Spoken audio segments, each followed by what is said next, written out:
everyone gets it wrong.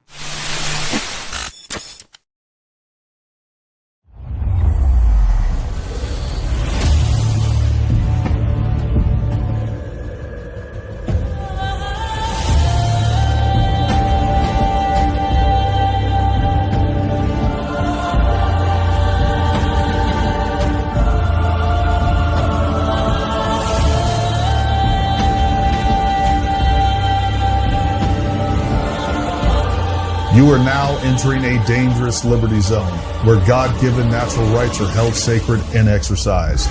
This is your warning. Tyranny, fascism, and censorship will not be tolerated. Ideas will be exchanged freely. Rigorous debate and open discourse is encouraged. If you are weak and your beliefs are fragile, you should leave now. Prepare yourself. We are now live on the Dangerous Liberty Podcast. All right, folks, happy Tuesday evening. We're on a freaking streaming marathon. We started at 5 and we're right back at it. We streamed for about, I don't know, two and three quarters of an hour, took a 10-minute break, and we are back at it. We're bringing you another great episode that ties directly into what we just covered. And if you haven't watched that episode, make sure you go watch it. We just talked about, just want to make sure I get his name, Joseph Scott Morgan, who's a forensic analyst.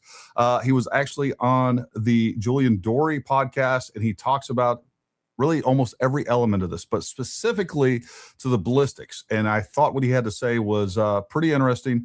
And, you know, one of the biggest things about him is that he doesn't have, you know, any skin in the game. He's just telling you what he believes based on his experience and what he's seen in the past.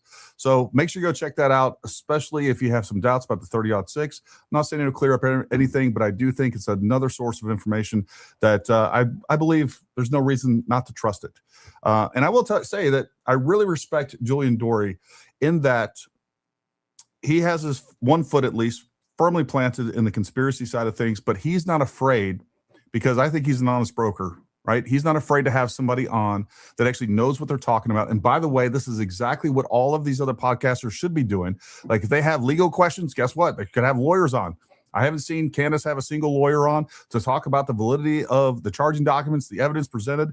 She could have investigators, former investigators galore. They have a lot of experience that she could send out there and investigate everything. She could have forensic analysts on. Like she has so many resources, but no. That's going to rob her of the ability to deputize her audience so they can go out there and they can become, you know, these wine slop investigators that just fill her inbox full of tips that she can read. And it is just a self-perpetuating monetary financial cycle that never leads you anywhere near the truth. That's what it's about. I think there's some other things involved with her. But anyways, I digress. Welcome to the show. We have another great episode of the Dangerous Liberty Podcast for you. I'm going to introduce our guests in just a minute, but I want to talk about the people that matter the most. And as the people over in the chat, thank you guys for coming on. And many of you I see are just carrying over from the last 3.5 or 2.5 hour live stream that we had. So thank you guys for your support. We got Nikki for Freedom, LMP 69, Steve Vacanti, I Don't Know the Future, The Zebra Life, Dirt Bike, Tammy McDonald, Lynn Pell, SK Double Dub. If you guys aren't following SK Double Dub, make sure you guys go follow her. We just had her on. She was with us the entire time during the preliminary hearing. On top of that, she was kind enough to guest host for me. She is great. We love her. Lori Matthews, Nikki for Freedom, and many, many more. And if you will, make sure you subscribe down in the description below. There's a couple different things. Number one, if you haven't become a member and you want to support this channel, there's a link down there. You can become a member. It's a few bucks a month. It goes a long way to support what we do. Also, all of our other social media platforms, make sure you go follow us on those, especially on X. And then also, we have Nick Rekieta Law down there. All of his social media links are down there. Make sure you go follow him as well. But we have a lot to talk about, folks. We have a lot to talk about. So without further ado, I want to bring on Nick Rekieta. Nick, thank you for coming on the show, man. Hey, what's up, brother? Happy to be here. Thanks for having me. I have heard the gambit of things about you. Like, people are like, Gary, I can't believe you're having this guy on. And I've heard Gary, man, he's awesome. It's all true. It remains to be seen. But with that being said, I have been following your content for the last couple of days. I like what you have to say. I know you get out there a little bit, and that's okay. We're gonna have fun tonight. That's the point of this show. But before we do that, I want to throw up this I don't want to throw up. I want to throw up or toss up a tweet that I made earlier that really is the foundation of what this show will be about entirely. So I'm going to throw this up there, and I'm going to read this to you. Real Candace Owens is not the threat. She's just the current mascot for the real one. Candace has exposed something far more dangerous. Millions of Americans are gullible enough to be manipulated by crude, sustained psychological operations. That's an existential vulnerability our enemies are exploiting.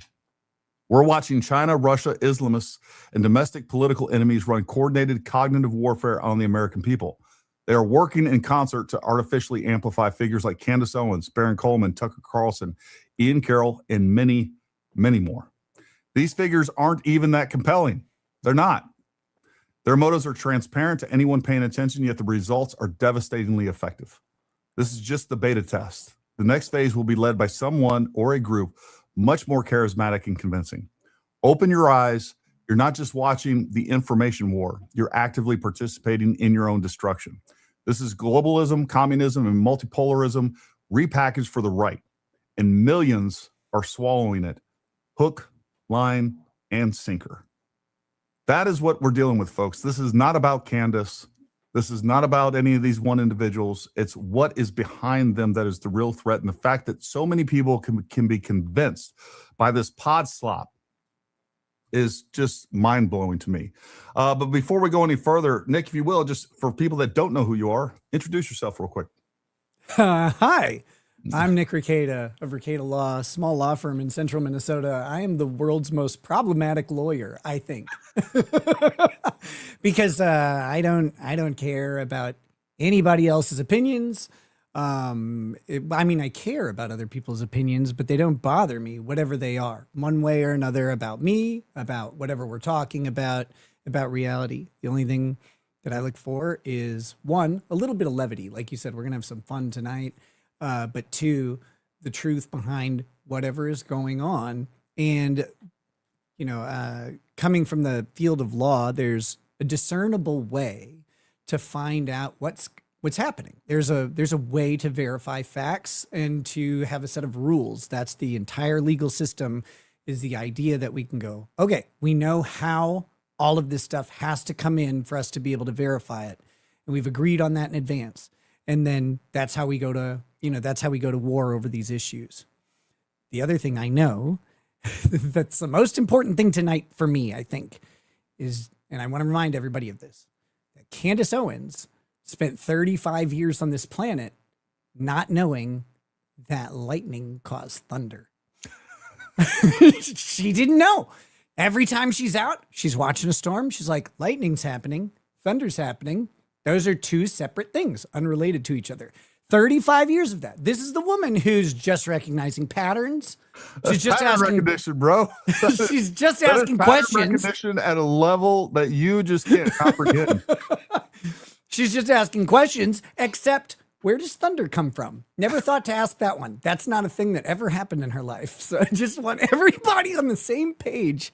This is one of the dumbest women on the planet. Oh. And that's saying something because, Sonia Sotomayor exists, Ketanji Brown Jackson, and she puts them to shame. AOC, and I think I would take AOC's analysis over many things. I have a lot of jokes that on my channel would have made right there, but we're going to wait on that one. Well, the other thing that she didn't know, which is one of the best ones, in my opinion, is that she's sitting around during the winter and she's like, it's 30 degrees out and the ice is still not melting. What's it doing there? It's supposed to go away. It's the Jews. It's the Jews. So there is a lot going on. And I've been on this, I don't know, whatever you want to call it, since December. And for people that haven't heard my story before, again, I started investigating what was going on with Charlie Kirk. I wanted to know the truth for myself. There was obviously, given my background, a lot of people reaching out to me as a former Green Beret sniper. And, we teach long range for a living. That's what we do. Same. People. Yeah, absolutely. I'm just kidding. People wanted, wanted my opinion on this. And I wanted to investigate this as thoroughly as I possibly could. I don't trust the government, but I sure don't trust the internet and social media personalities either. So I started digging into this, and I was doing my own thing. And by the way, at our peak, we were at 10 million views, over a million viewed hours. I was still at 3 or 4 million views at a minimum per month. And then I decided to do something that everybody warned me against. And I saw what Candace Owens was saying and doing, and I couldn't stand by silently. And I knew that it would not help my YouTube whatever. And I couldn't care less, because I could tell not only was she lying to people, but I could see that there was something bigger behind it.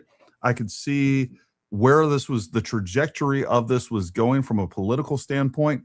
But the other problem the thing that really bugged me was that we were undermining just basic truth. And like, I could see that people were being duped into this so easily, and things that, like, and I've said this before, I had no awareness of what Candace was saying or doing. I was doing my own thing. She doesn't either. I saw a post by Natalie Jean Beisner, and I was actually mad at Natalie over this. I never really followed Candace, but I had a positive image of her. And I was like, oh, Natalie's just, kind of punching up and trying to get views. And then I'm like, all right, I'm gonna go take a look at this episode that she's referencing and see if this can't be true. It is too bizarre, it's too crazy.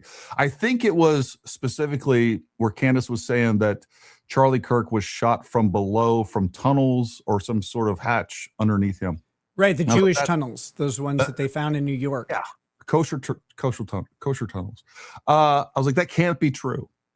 And when I went and watched that, it had been one thing if it wasn't true, it was true.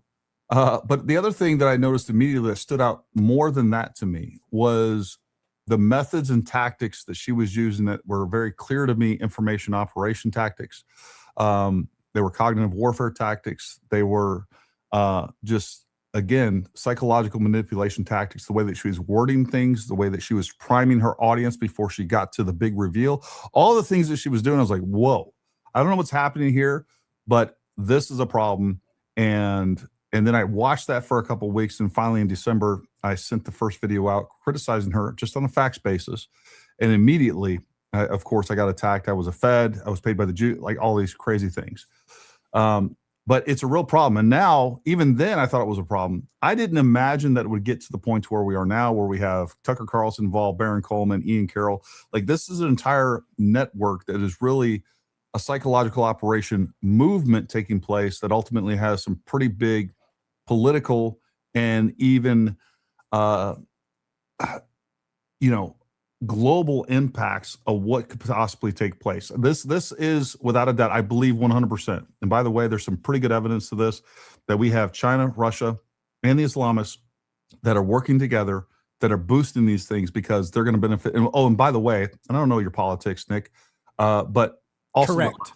The left is pushing this. They want to see the right self-destruct, and we're doing a pretty good job of it. Absolutely. To give you an idea of my politics is I generally lean to the right on most, we'll say, economic issues, policy issues, things like that. Sure. But I'm a wild libertarian. I don't care what anybody does, personally. And so like some would call me liberal on some of those issues, but it's more, I have my personal opinions. I have a personal morality that I adhere. Well, sometimes I adhere to it, and sometimes I don't. But I believe that the government doesn't need to be involved in any of that. So whatever it is, I think our culture can take care of those issues, and I would like to leave it that way. But that ends up with me kind of defaulting to Republicans most of the time, unless I think that whoever's on the table is completely intolerable. Then I vote for me. No, I think there's a lot of overlap probably between, I think you and I are going to agree on like 99% of all things, which wouldn't matter to me if we agreed on 0% of all things. But I'm the same way. Look, I believe that God gave us free will, and who am I to take that away until it starts affecting society in a manner that it needs to be a little bit more controlled. It's okay for you to do stupid things that affect you. It's not okay for you to do stupid things that affect other people. And exactly. That's kind of where I kind of try to draw the line, but I'm going to defer to liberty and freedom most of the time. So, I see, and I don't know how I haven't noticed you before, because you've been talking about a lot of these different issues for a really long time. I recently saw a post of yours regarding Baron Coleman. I got a couple that I have pulled up. But This come guy. to find out, you were engaging Baron Coleman all the way back to like 2019, right? Yeah. So Baron Coleman represented Gavin McInnes against the Southern Poverty Law Center. Just so we can get some things out on the table, I think everyone at the Southern Poverty Law Center should have a knife jammed into their hands and staple them to tables so they can't move and hurt anybody else. I hate them. They're horrible. They're nasty people. They're garbage. But that lawsuit was one of the worst written things I've read. And I read bad lawsuits for a living. I wrote some, probably. That one was atrocious. And the problem with it was I felt the issue was really important. The question of, can an organization establish itself as an authority on a social moral issue like racism, for example, and then establish itself as an authority, solicit its services of determining who is and isn't racist out to the major media companies out there, and become an avenue to slander and libel people with authority and destroy their lives, their careers, and their reputations. Yeah. Can that be defamation in this country? It was a critically important lawsuit. Well, it was when it was written. It took a really long time. The federal judge just sat on a motion to amend the complaint for a really long time. And by the time they got around to it, the Southern Poverty Law Center has basically lost all of its authority that it had. COVID kind of killed a lot of these stupid organizations and movements because everybody realized that the government can just lock us all up forever. And we're like, oh, who cares about the, Antifa and stuff like that until they're burning the streets down. But other than that, who cares what these organizations do? And that's what happened to Southern Poverty Law Center. It's what happened to the Believe All Women stuff. Like that all just kind of went away during COVID.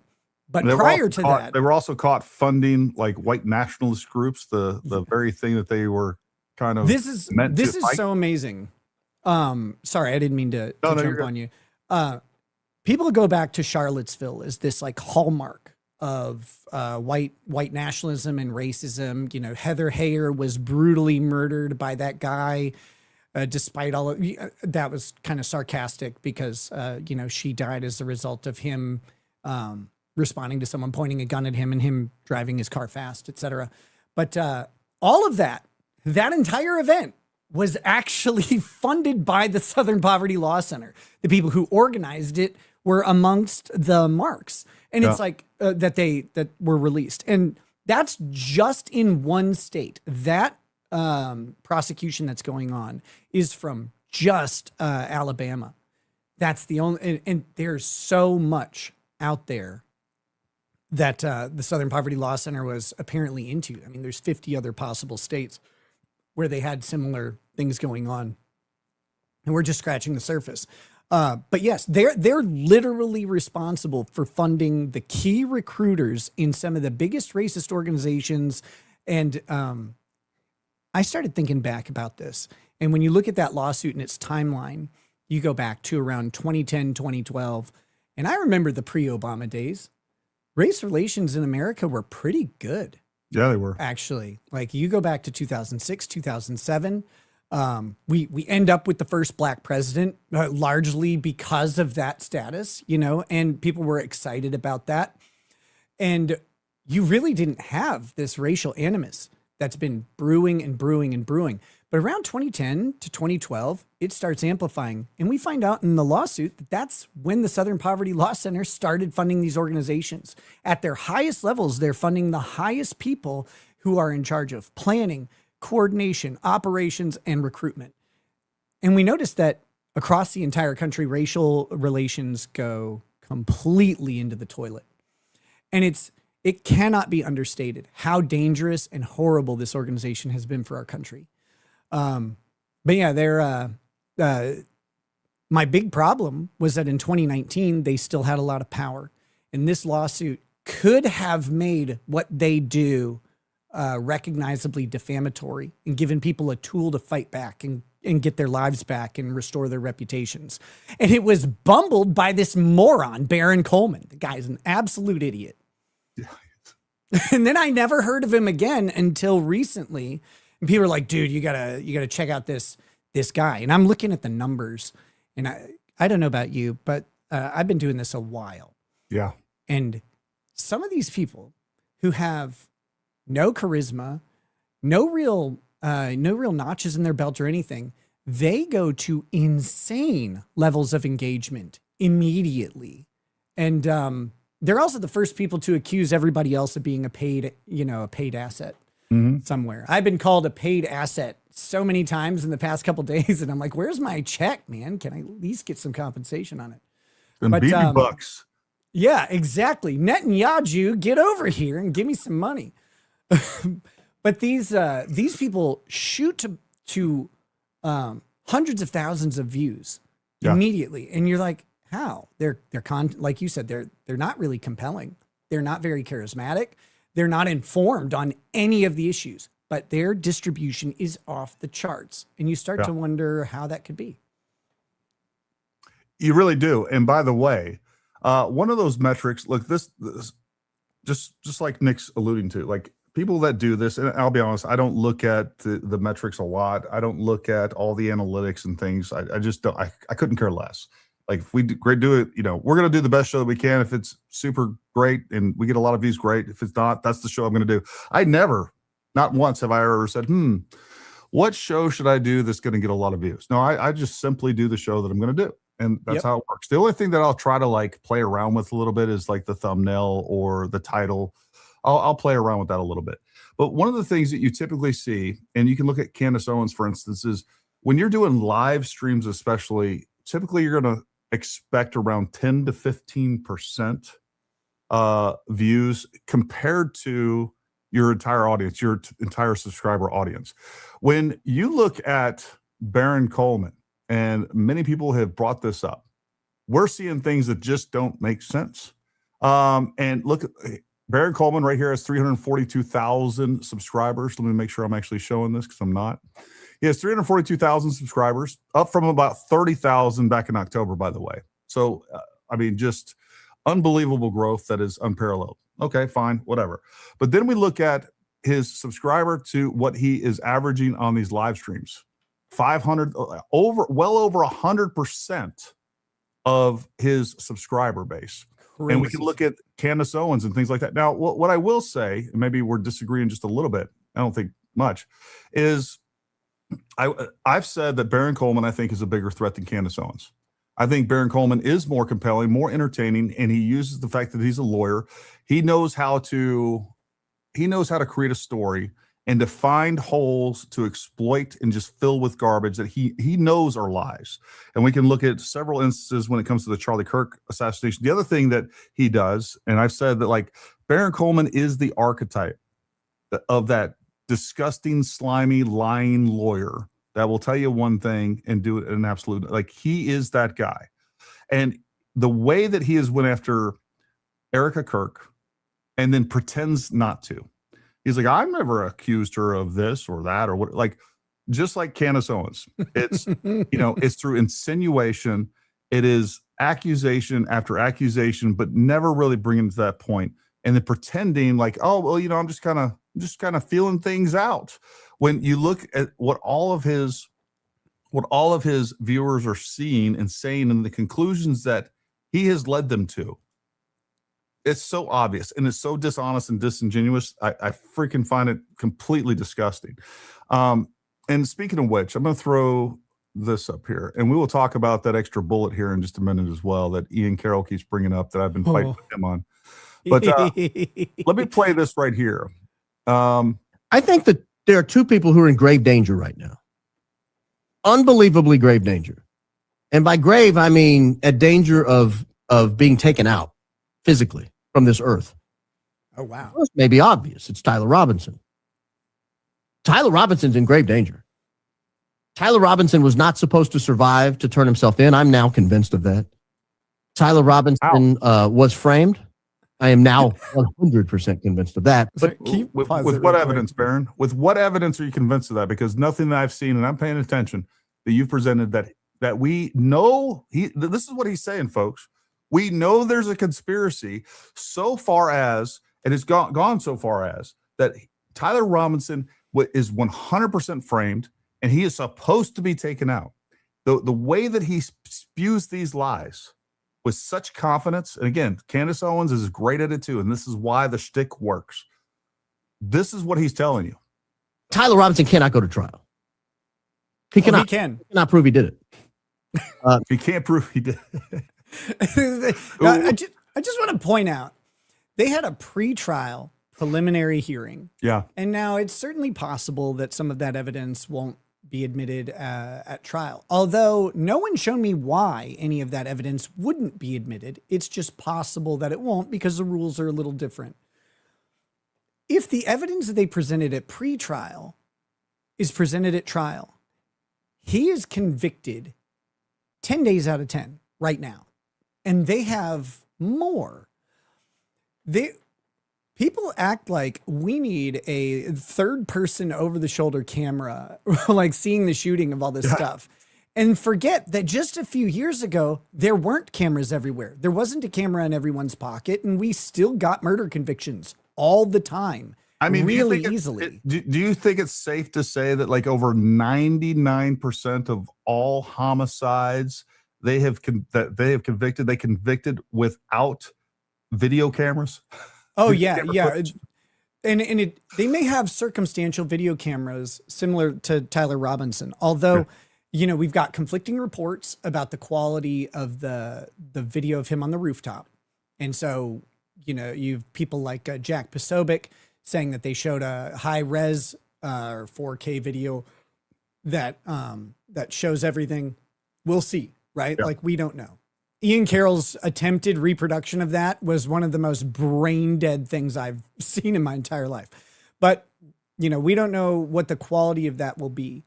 But let's assume it's bad. Let's assume it's as bad as Ian Carroll, his reproduction was, where we see like a little grainy blob and it goes away. And this is the tactic of the conspiracy theorist. It's to ignore everything else and look at every individual frame as if it's the only thing that exists in the world. Yeah. So he's like, well, look, you can't see him here. And it's like, no, but we can see him walk from here to here to here and come up. And he's the only person. This is the only figure. And then he becomes a tiny blob that we can't see. Sure. But that's the circumstantial video. We don't have a direct view of what happens, but if you have video of two people going into an alley, audio of a gunshot, and video of one person coming out and the other one's dead, you have pretty strong evidence that the person who walked out is the murderer. But we don't have footage of the actual shot, Nick. Right, exactly. What are you talking about? That's going to get thrown out. That's going to get thrown out. There's no way to prove that he did it. So then what we have to do is we have to look at all of the other evidence, like his DNA all over the gun. Like, I don't know how many times this guy masturbated onto his gun, but it seems like a lot. And I get it. Until the government took my guns, I used to do the same thing. So DNA everywhere. That keeps people from stealing them. But this guy, sorry. And then we have corroborating testimony from his gay furry lover or whatever, and we have his own alleged text messages coming in confirming every single detail. And they're like, no, none of this exists. Not a single thing. That's the way. But this is how we've always done murder trials. The idea that we have access to cameras being ubiquitous and having multiple angles, that's new. That's not old. And I think people quickly forget that we've done this for a long time, and you could convict someone without video at all. I know it's shocking, and we still do. Most murders have 1-2 witnesses, maybe 1 or 2 forensic experts in addition to that, and 1 coroner. And you have 4 days of testimony, because that's all there is. Those people go to prison. A lot of them go to prison forever. There's no reason they can't convict Tyler Robinson based on what they have now. And there's so many homicides where firearms involved. We don't have footage, and they can't even find the firearm, and they still get convicted based on all the other evidence. Imagine how easy murder would be if all you had to do was lose the gun. Like people, I don't know if anyone knows this. People try this method all the time. They ditch their gun somewhere. It gets ditched in someone else's trash can, or a trash can in a different town. It gets thrown into a river. It doesn't matter. They still have all sorts of ways to pin you to the murder. And the most common one is because people tend to brag about the crime they're going to commit, or they remorsefully or emphatically talk about the crime that they did just commit. Or posted on multiple text messages on Exactly. Discord. They tell their parents. Yeah. They tell the people around them that they trust. One reason is because we're humans. And when we go through something that is on the edge of humanity, we want to talk to someone about it. So much so that our brains will override our reason and make us speak about things we shouldn't. That's why we get so many admissions like the ones in this case, where it's to a lover, to a parent, to some trusted friend. And that person has a conscience and is removed from the situation. And they go, you know what, maybe like this. But let's throw all that out for a second. This mofo walked into a police station and said it was me. Like, he's like, I'm turning myself in. Like, that happened. What are we even doing here? Why are we still trying to do this? And of course, for the conspiracy theory crowd, it is that, of course, he would do that because somehow whoever's the power, they have convinced this person that their life in their early 20s was worth sacrificing to not kill Charlie Kirk, but to take the blame for someone else doing it. It is one of the wildest thoughts, or non-thoughts, maybe, as it were, that you come across. Yeah, no, and I just want to highlight what Coleman says here as well. Yeah. Unbelievably grave danger. And by grave, I mean a danger of being taken out physically from this earth. The first may be obvious. It's Tyler Robinson. Tyler Robinson's in grave danger. Tyler Robinson cannot go to trial.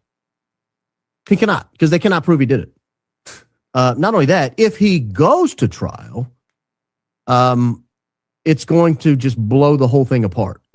I think that there are two people who are in grave danger right now. Unbelievably grave danger.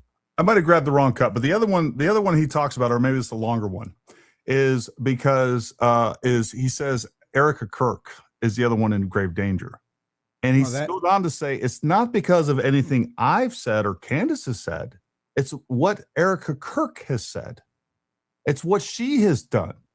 And I'm like, no. So no, it's not Erica Kirk that is accusing herself of murdering her husband. And she's not accusing herself of child sex trafficking. If she's in grave danger, and she is, it's because of the things that you guys are constantly saying. And they want to pretend that that's not what they're saying. Like, oh, we're just asking questions. Right. And they're not asking. Asking a question requires, we'll do this like the law. It requires an intent to come across an answer, but they don't want an answer. They never receive the information that comes back as a result of their question and modify or enhance their opinion. They don't do it. They've already got their opinion. And what they're doing is they're putting a question mark at the end of their assertion to shelter them from, some cases, liability, but just in general, shelter them from accountability or responsibility for what they say. They want to say these things. They want to make the accusation, but they want to be protected if it goes wrong. That's how this works. They can never have to apologize for getting something wrong, because if they got it wrong, then their sources weren't good, et cetera, et cetera, et cetera. We saw what happened to Alex Jones when the source that he used on Sandy Hook burned him. And Alex Jones, his entire empire collapsed because the one guy that he trusted, because he gave him good information a whole bunch of times, gave him one wrong thing. And I mean, it has devastated InfoWars and Alex Jones. They can never have that happen. If they have that happen, they know that they lose. And if, there are real stakes to some of this stuff, as we saw with Alex Jones, $1 billion civil judgment for getting that one wrong. And I think that's completely unjust, by the way. It violates the Texas rules. There's all sorts of problems with it, but it happened, and that's what he's stuck with. But I want to ask you a question. Yeah. Now, look, I know that you say you're a former Green Beret, but you've clearly let yourself go, and you're not as like Chadley as Tyler Robinson, right? That guy, a pinnacle of physical prowess and muscle structure and strong jawlines. That guy is in grave danger, always was. He was not supposed to live that day, remember? And the secret Israeli Mossad agents who murdered Charlie Kirk couldn't possibly kill Tyler Robinson, largely, I think, because of his training and skills in evasion and in.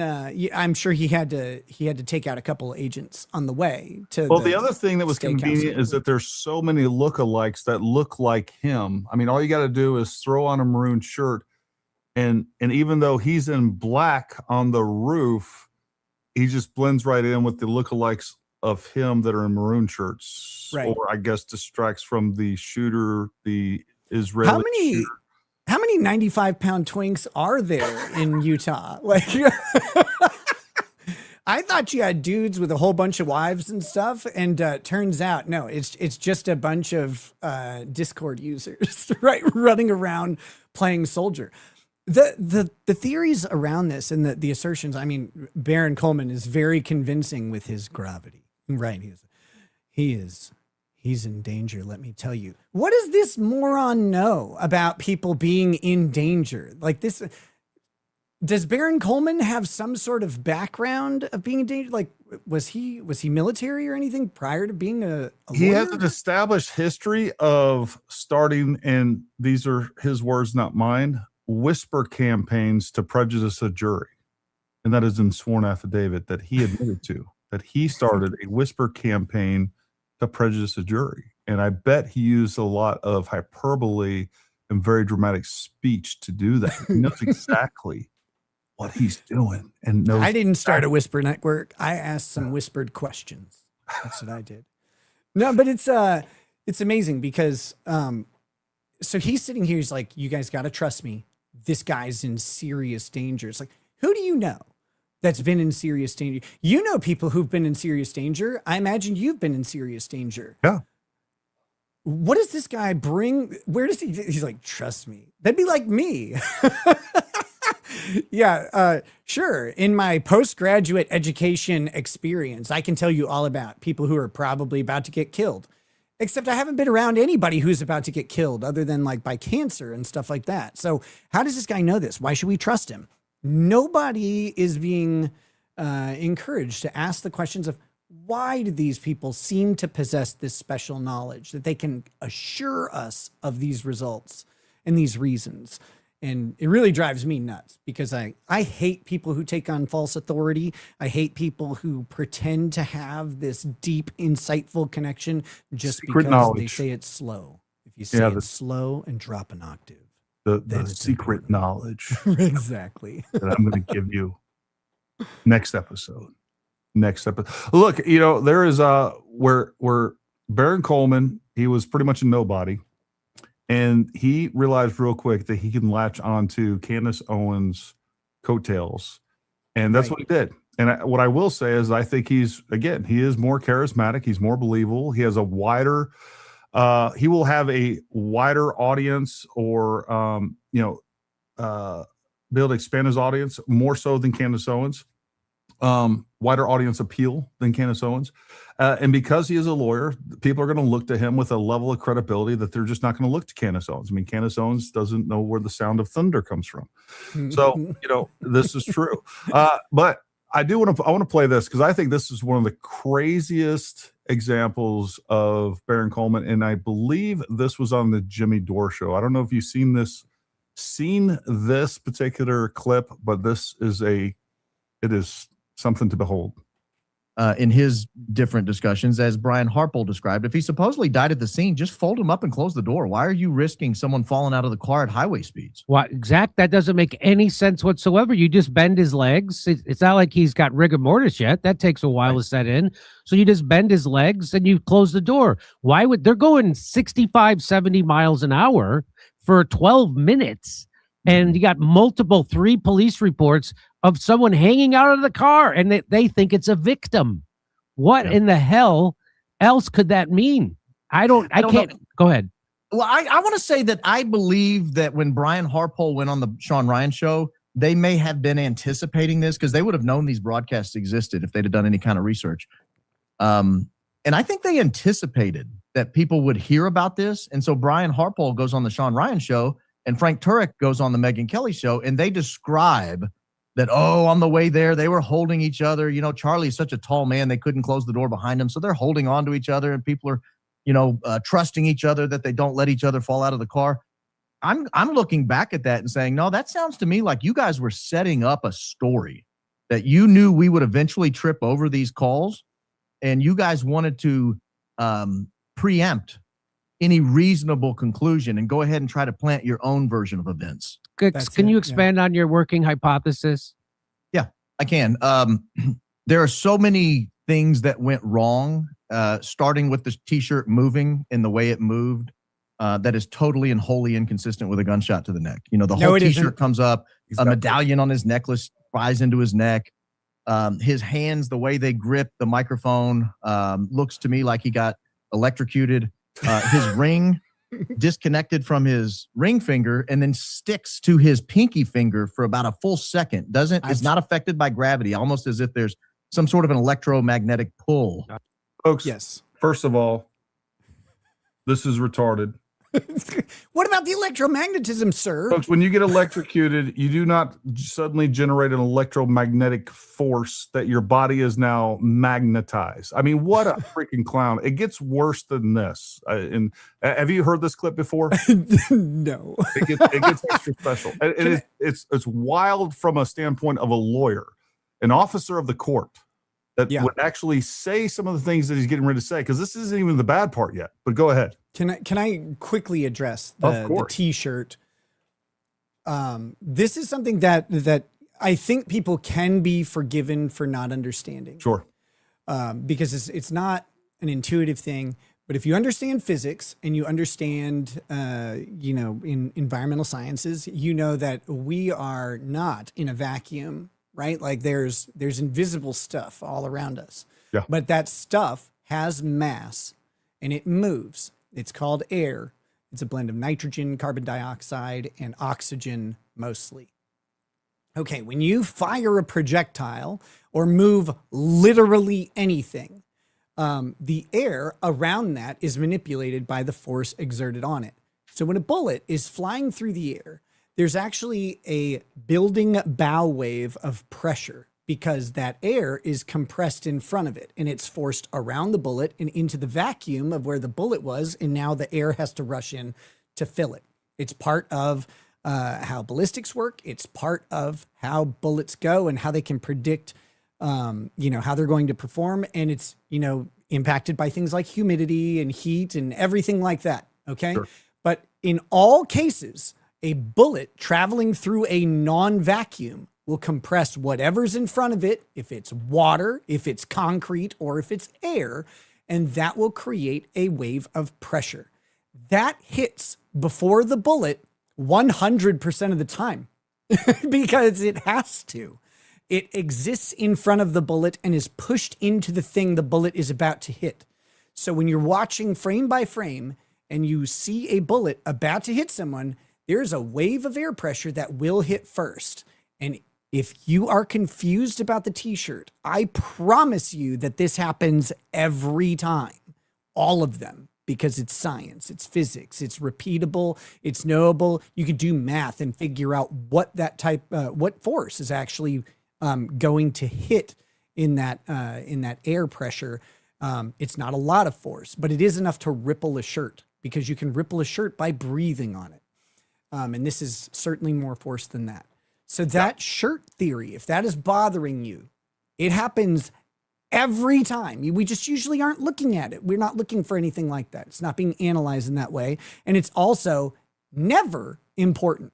It's never important to solving a murder that the T-shirt rippled first because they always do.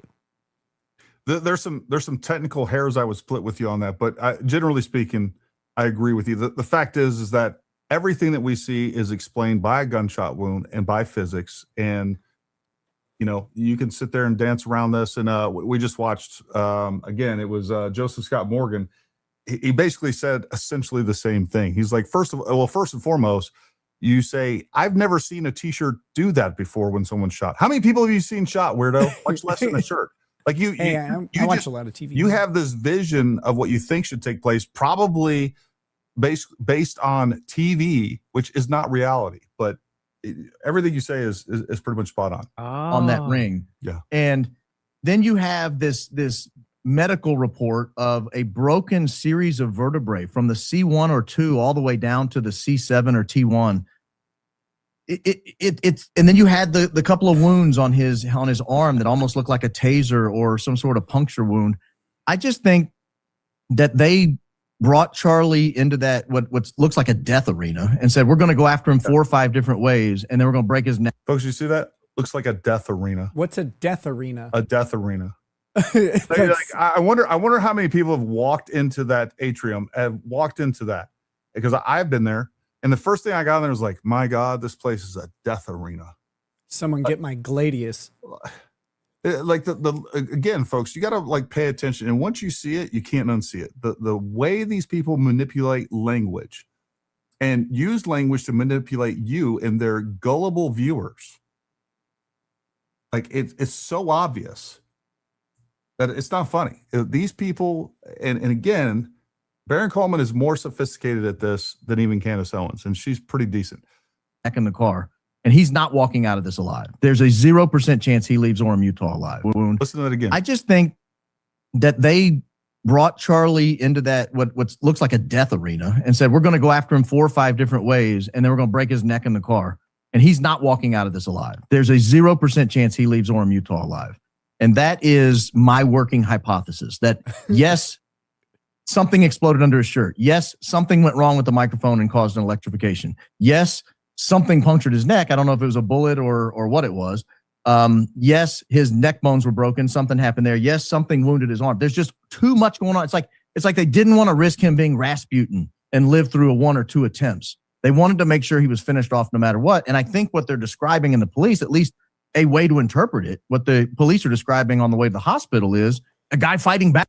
In the past, we would have somebody like this committed. Now, I know many of you are thinking, well, Gary, if his hypothesis is that he has an exploding mic and he was electrocuted by his handheld mic, which is what he states. Yes. Episodes. Like, how do we explain that a 30 caliber family bullet ends up in his neck? Well, guess what? Baron Coleman has another episode for you that explains all that. What he does is he has a picture of the inside of the SUV, and he zooms in one little spot that looks like it could possibly be interpreted as something that looks like something flaked off a lead. And then he goes on to fill in whatever other information gaps that you're lacking. He's going to help you out because you're a high IQ outfit, folks. What he says is that Brian Harpole or somebody else, probably Brian Harpole, had already had a pre-fired bullet. And folks, if you don't know this, you know, once you fired a bullet, it's mushroomed out, like that lead will just kind of chip away. What he did, and that's what happened. He pulled it out of his pocket. He probably dropped a little bit of these lead flakes, and he shoved that projectile into Charlie Kirk's neck so that they could say that he was hit with a 30 caliber round, 30-06, further framing Tyler Robinson for a murder that young man never committed. If that's his hypothesis, it needs unemployment.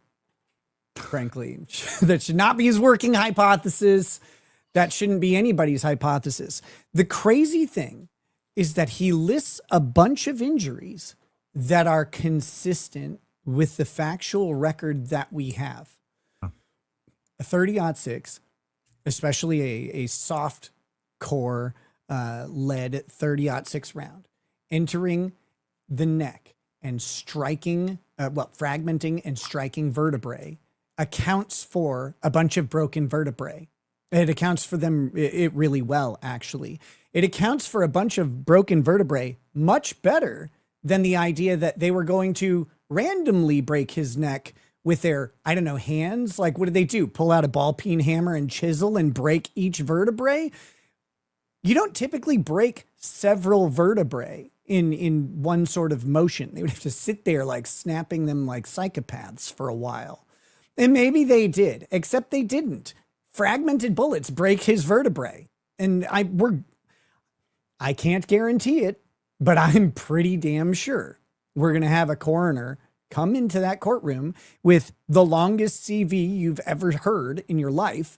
And then they're going to say, yeah, bullet fragments hitting vertebrae tend to cause fractures that are similar in nature to what we see here. Well, and Joseph Scott Morgan, the video that we just watched with Julian Dory, he also said that they're most likely to show x-rays and possibly even the CT scan. He said they probably won't show the court, coroner photos, obviously, because it's very prejudicial. But he said, any sort of the imagery from x-rays and or the CT scan, they're going to show that. So it shows you exactly what's going on there. And that is not going to be, it's going to prejudice the jury there. Now, I think let me argue with you just a little bit so they know so we can convince them we're not both paid agents of the same network. Well, that's what we agreed to do prior to prove that we weren't paid agents. Exactly. We are. I think what they may do is they will probably show the jury, but not publish to the public, one photo of the tissue damage. And the reason I think they'll do that is because typically in a murder trial, you're 100% correct. Photos of the tissue from an autopsy or coroner's report are considered very prejudicial. They're shocking. Most people don't actually witness real violence. We get TV violence.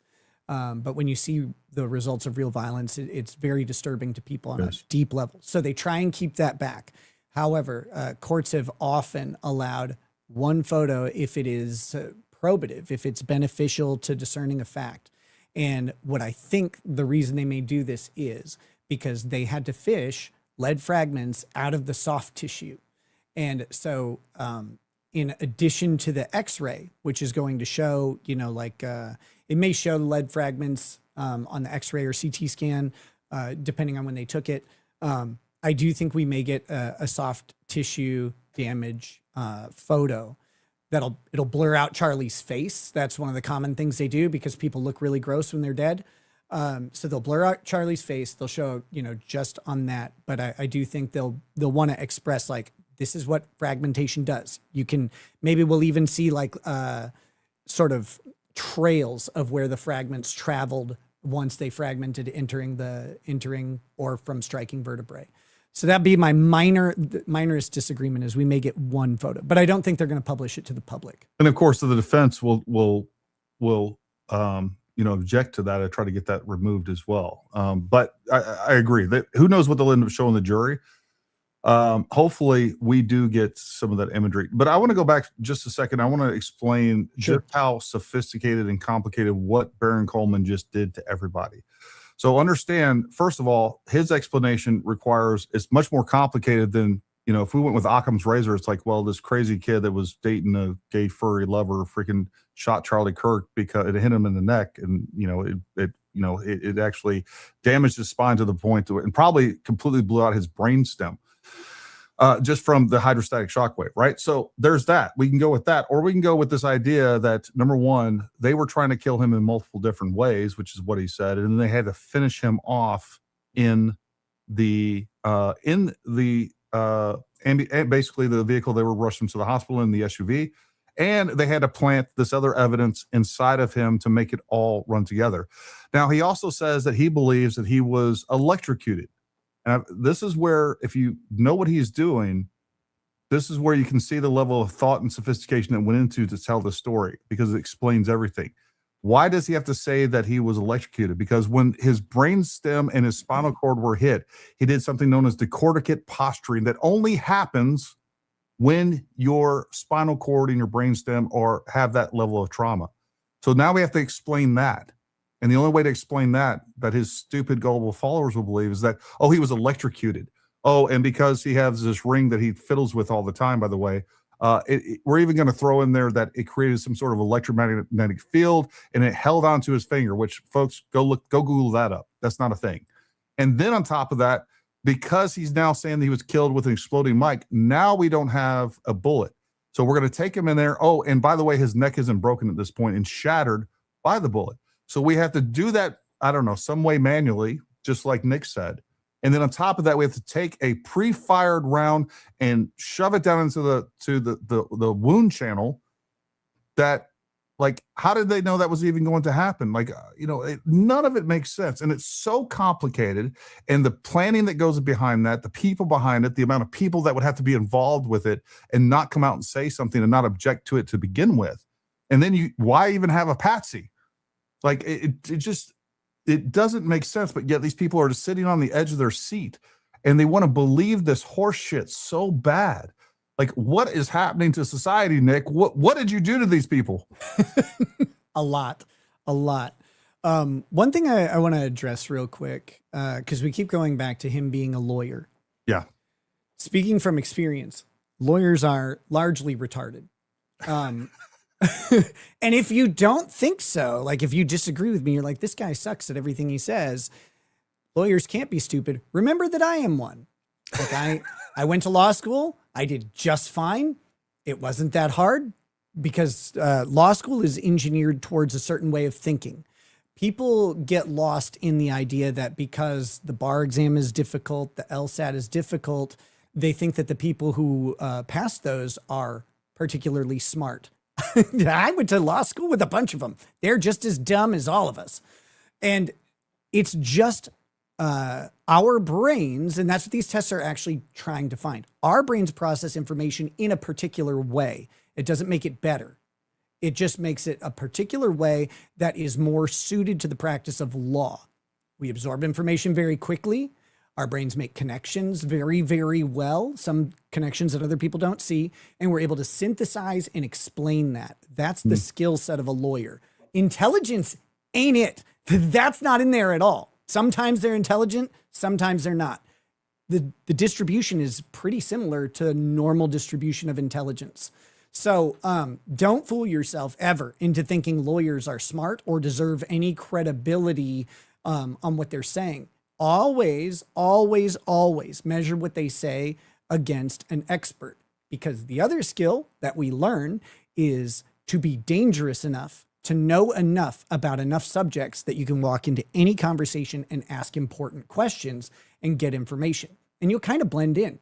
Yeah, I can walk into several different groups of experts and ask questions that fit in. What I can't do is give the answers. That's what those guys can do.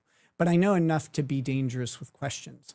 That's why lawyers are good at examination and cross-examination. Again, this is a skill that is kind of taught, and it goes with the other skills you have. But that doesn't mean we actually know. We just sound like it. Okay? Yeah. So don't ever mistake lawyers for having knowledge or intelligence on their own. You measure that by what they say and how well it comports with actual knowledge from actual experts. And sometimes you'll find lawyers who are incredibly smart. Sure. And are incredibly learned, and they have other endeavors that have brought them a bunch of information and experience. Absolutely. But this Baron guy will sit there and, like, we just saw it. He made up a bunch of what we in the professional business call bullshit, and he just said it as if it was real. And people are like, oh my God, yeah, like, we should ask about this. No, we shouldn't. A microphone over here that is this big is not exploding into a bullet-shaped hole that's hitting on the other side of someone's neck. It's not going to happen. He's sitting there saying, Charlie Kirk, he had to not leave Orem alive and they had to finish him off in the car. What are we talking about? Anyone who watched that, again, you're a Green Beret. I don't ever want to ask you to go back in any dark place, but I know you saw the same video I did. Yeah. I'm not a doctor, but that guy wasn't going to make it. No, I told my wife immediately. I was like, hey, look at this. And I have seen plenty of people. I know what that looks like. Yeah, and he was gone. He was gone right there. And then, a few minutes, probably an hour or two later, my wife was like, hey, you know what? They said they have a heartbeat. And I was like, I don't care. I don't know if they have them on life support. I don't know. I don't have an explanation for that necessarily. But what I can tell you is Charlie was dead before he hit the ground. And that's just a fact. Yeah, I mean, you can pump things all day, but if there's no water to go through the line, it doesn't matter that the pump is operating. Or even if there's plenty of water, if the brain's not working, and I think that's what we see, and decorticate posturing is a huge indicator of that. I think we had hugely traumatic spinal and brain damage from that amount of energy that has to go somewhere, and where it went was up and down throughout the body. You see his entire face, his head just expands, and it is, and again, I got the stills to show you, and I don't want to show everybody. And I hate having to keep bringing this up or even talking about it or showing it, but folks, they're using him for nefarious intent, to get you to vote against your own interests, to allow this country to be taken over by people that don't have the best interests of this country at heart. And so it's important that we do talk about this, that we do show these pictures, because even now, there's a lot of people saying there was never any blood. Folks, if you saw the original, and I had this conversation on the phone earlier with somebody that told me the same thing. I never saw any blood. I was like, you didn't see the original photo? I have them. I can send them to you if you want. I don't recommend it. But that's the thing, is like, the first couple of minutes after it happened, there was all these videos of what exactly took place. You can see it, how much blood there actually was. It was almost Hollywood-ish. And then people took those photos down. X removed those photos. They didn't really make it anywhere else. And then on top of that, they were only showing like after the fact or right before. So people were editing that out. So people have this perception like, oh, there was no blood. Folks, oh my gosh. Yeah, there was plenty of blood. Just because you haven't seen it doesn't mean that that's true. Yeah, and I'm not a doctor and I'm not an expert on a lot, but I dabble in many different fields. People have a misunderstanding of bullets because of Hollywood, and also because of how training works. People are trained to shoot center mass. And that's because you're most likely to hit center mass, and there's a lot of stuff in there that can stop someone. But there's a huge difference hitting someone center mass in the right pectoral, for example, and hitting someone center mass just above where the aortic valve is on the heart. If you hit here, this person is dead in 30 seconds or less. If you hit someone over here, it's going to take a lot longer. Charlie Kirk gets hit in the jugular, roughly, something like that, either the jugular or where that aortic valve is. It's somewhere in that area. Yeah. That's why we see this massive amount of blood. The other thing that you mentioned that I haven't actually seen talked about, so I really appreciate that, is people don't really realize what that hydrostatic shock is. Yeah. But we are full of fluid, not just blood. Like we have, a lot of it's crystallized, but we have water and viscera and all sorts of stuff inside of us. When a large amount of force hits that, just go hit a tomato with a hammer. When you see what happens, a shock wave has to go through all of that. All of that energy has to distribute, and it's absorbed and then pushed out. We see massive amounts of internal trauma from that. If people get shot in the head by shotguns, it's just a bunch of little pellets. Their heads literally pop and explode because the pressure of those little pellets coming in has to be dealt with. And you have like an eggshell that has to pop open. It's horrifying. That sort of trauma is the stuff we're going to hear about in testimony.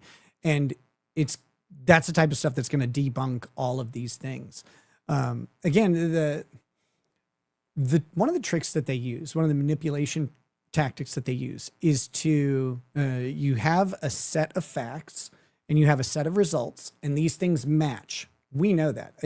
Tyler Robinson shooting Charlie Kirk in the neck with a 30-06 rifle from where he shot him matches the results that we have.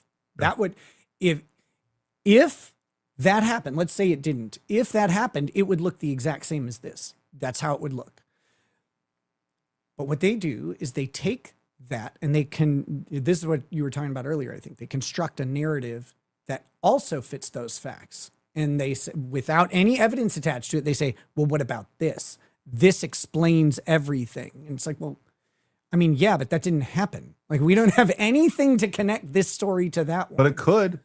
It could. Why are you just discounting that? Why are you discounting that? That could have happened.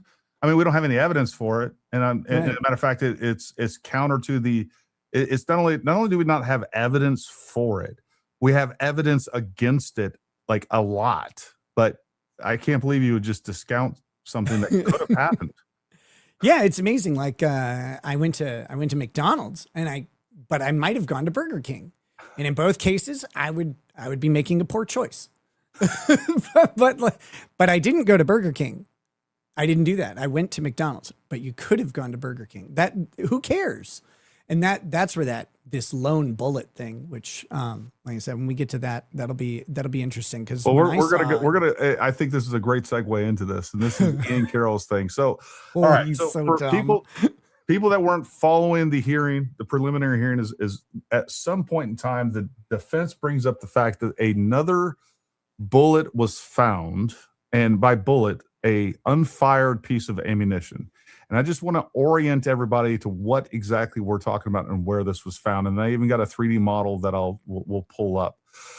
So here we have the courtyard right here. All right. So this is the courtyard. This is where it took place.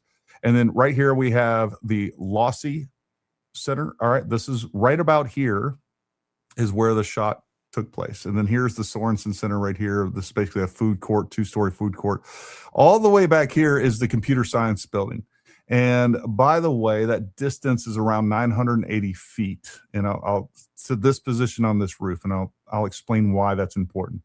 Now, somewhere on, I believe they said the western side, I don't remember, it really doesn't matter, but somewhere on this rooftop was where a loose piece of ammunition was found. And the explanation was that they had cleared through here, and a law enforcement officer that was basically reacting to an active shooter. All right, so they cleared this entire structure. They cleared from the bottom to the top. They got up to the roof. They didn't see anything, so he cleared his weapon. So he dropped his magazine. He locked the bolt to the rear. When that happens, we have that live round that was in the chamber now ejected. That was the explanation given. Now, we need to understand what's going on here. Can I ask a question? Sure. Maybe I misheard or misunderstood, but or maybe I heard from the wrong source. I had heard that the officer said he didn't realize a weapon was in the chamber. Around within the chamber? Right. And I don't know what I said. Around within the chamber. And so he actually chambers around in preparation, I think in response to some stimulus where he thinks he might need his rifle. So he actually chambers the round, and he didn't realize one was in there. And so that's when the round is ejected. So, okay. So he chambers around. Right.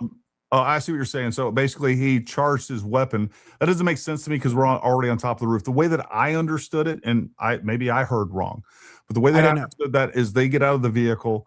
The way that they store their firearms in the vehicle is the magazine in, empty chamber. So the first thing I do when I grab my weapon out of the vehicle, I'm going to go into pull that charging handle. We're going to cycle the weapon. It's going to load the first round. So now I'm going to go through and I clear everything. I get up to the roof, and I'm sure I see other officers because I'm on the roof now. I'm looking. I've cleared this structure from the bottom up, and now I'm at the limit of advanced, as we would say that. All right, there's nothing else to clear. I'm getting all clear on the radio, and now I'm going to make my weapon safe. Okay, that's the way I would say it. I disagree with this, but now I'm going to get rid of that round. I'm going to drop the magazine, make sure my weapons are safe, lock the bolt to the rear, and that round is going to eject. So now we are back in the same position, essentially the same condition that my rifle was when I retreated. That's the way that I understood it. It could have been in his freaking pocket. We could have had a loose round in a pocket. I don't know. But the fact is what we have is we end up with a 223 round on top of a building, which, by the way, doesn't even have a line of sight unless you climb up to the rooftop of the building, which also doesn't make sense. We can explore that. But I want to pull up what Ian Carroll actually said here. And we're not going to watch his video necessarily, but basically what he's saying is, hey, you know what? Now we've now created another scenario that we can grift off of. Maybe the real shooter was on the computer sciences building, because we found a round that has nothing to do with the 30 caliber round that Charlie Kirk was at. But again, it's an opportunity as a grifter, as a con artist. Now I can create a new story, and we can, because right now the exploding mic thing is dying. We need something to continue our grift for the next few months. And so he says the mysterious second bullet. And again, this is language being used intentionally. The mysterious second bullet found at the crime scene is a huge issue. And the Why? stated explanation makes no sense. It makes perfect sense. I It said, does. Ian Carroll lies again. It's not a second bullet. It was unfired ammunition, and the provided explanation makes perfect sense. There wasn't even a line of sight to Charlie from the computer science building. Ian Carroll has been caught lying multiple times. He is a complete idiot who thinks his audience is just as dumb as he is, and he's not wrong. Narrative over truth every time. It's not a second bullet. It was unfired ammunition. Wow, Gary, you got me there. Blah, blah, blah, blah, blah. So he pulls up where I actually was just playing around and looking for possible lines of sight. And I'll pull up my 3D model in just a second. Yes, on the side of this freaking slanted roof, there is like one of the few places I found a line of sight. The bullet was found down here, and we might say, well, he ejected the round. I don't know why the assassin would eject the round to begin with. But regardless, it's just another opportunity for them to play around with. And then ultimately, he's like, how do you explain this? Well, we already got the explanation. You just won't accept it. I said, F it. You know, why don't we just go with this? There was a weather balloon that was up so high that you couldn't see it. And that's where the real round came from. That's who actually killed Charlie Kirk. Let's just go with that, because that's where we're at in the middle of all this. Invisible laser beams that are from a Jew base on the moon. Let's just go all out if we're going to just speculate to the moon and back. Literally. Yeah. You know what I love? He's like, unfired round, not a second bullet. You got me. Yeah, you do. You do have him. Second bullet implies a first bullet. But the round, the fragments or whatever from Charlie Kirk are in no way related to the 223 unfired bullet that they found. So that's actually a first bullet. That's a first bullet, not a second. And just to kind of, again, just to be technically correct, we have the bullet that has been fired and is in Charlie's neck. He makes it sound like we found another random fired bullet somewhere. And that's the impression. By the way, I went through the comments and I just clarified, because that's the other thing too. He may even explain that in the video. I didn't watch it, but a lot of people don't watch it either. It's like, oh, well, now we have two bullets. One was fired at Charlie, and now one's just landed somewhere randomly. And that's what a lot of these people, and again, folks, they know what they're doing. And Ian Carroll is not unsophisticated. He knows what he's doing with his propaganda. GMB 615 in the chat, which, by the way, awesome job dropping those subscriptions. That was really cool of you. He brings up a good point. He says, I'm actually surprised law enforcement is using 223. There's a reason. They use 223 unless you're on SWAT. SWAT has different calibers that they use, or SWAT will get 5.56 rounds for the ARs, etc.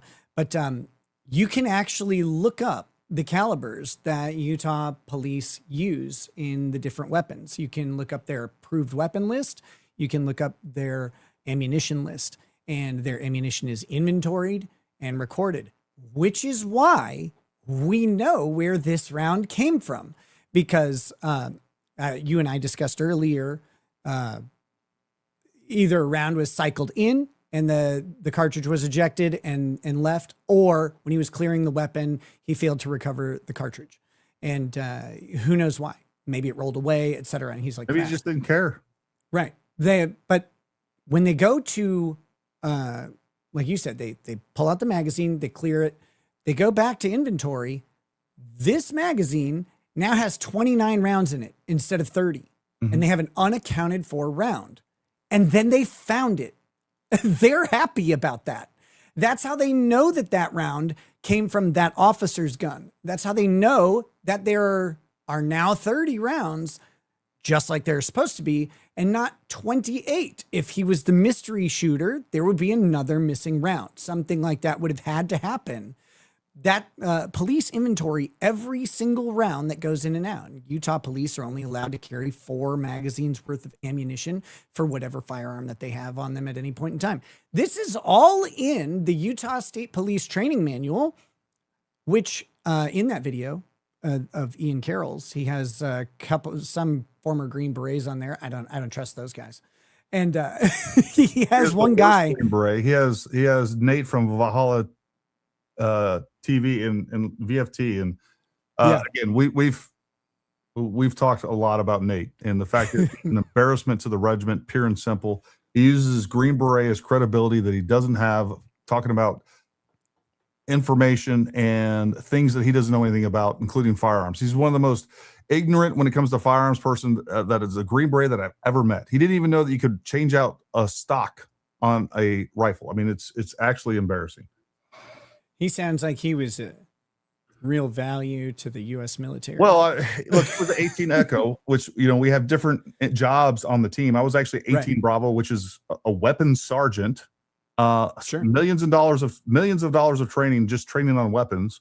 And he was an 18 Echo. God bless him. Commo guy. All right. If you want some technical advice on radios, he's a great person to call.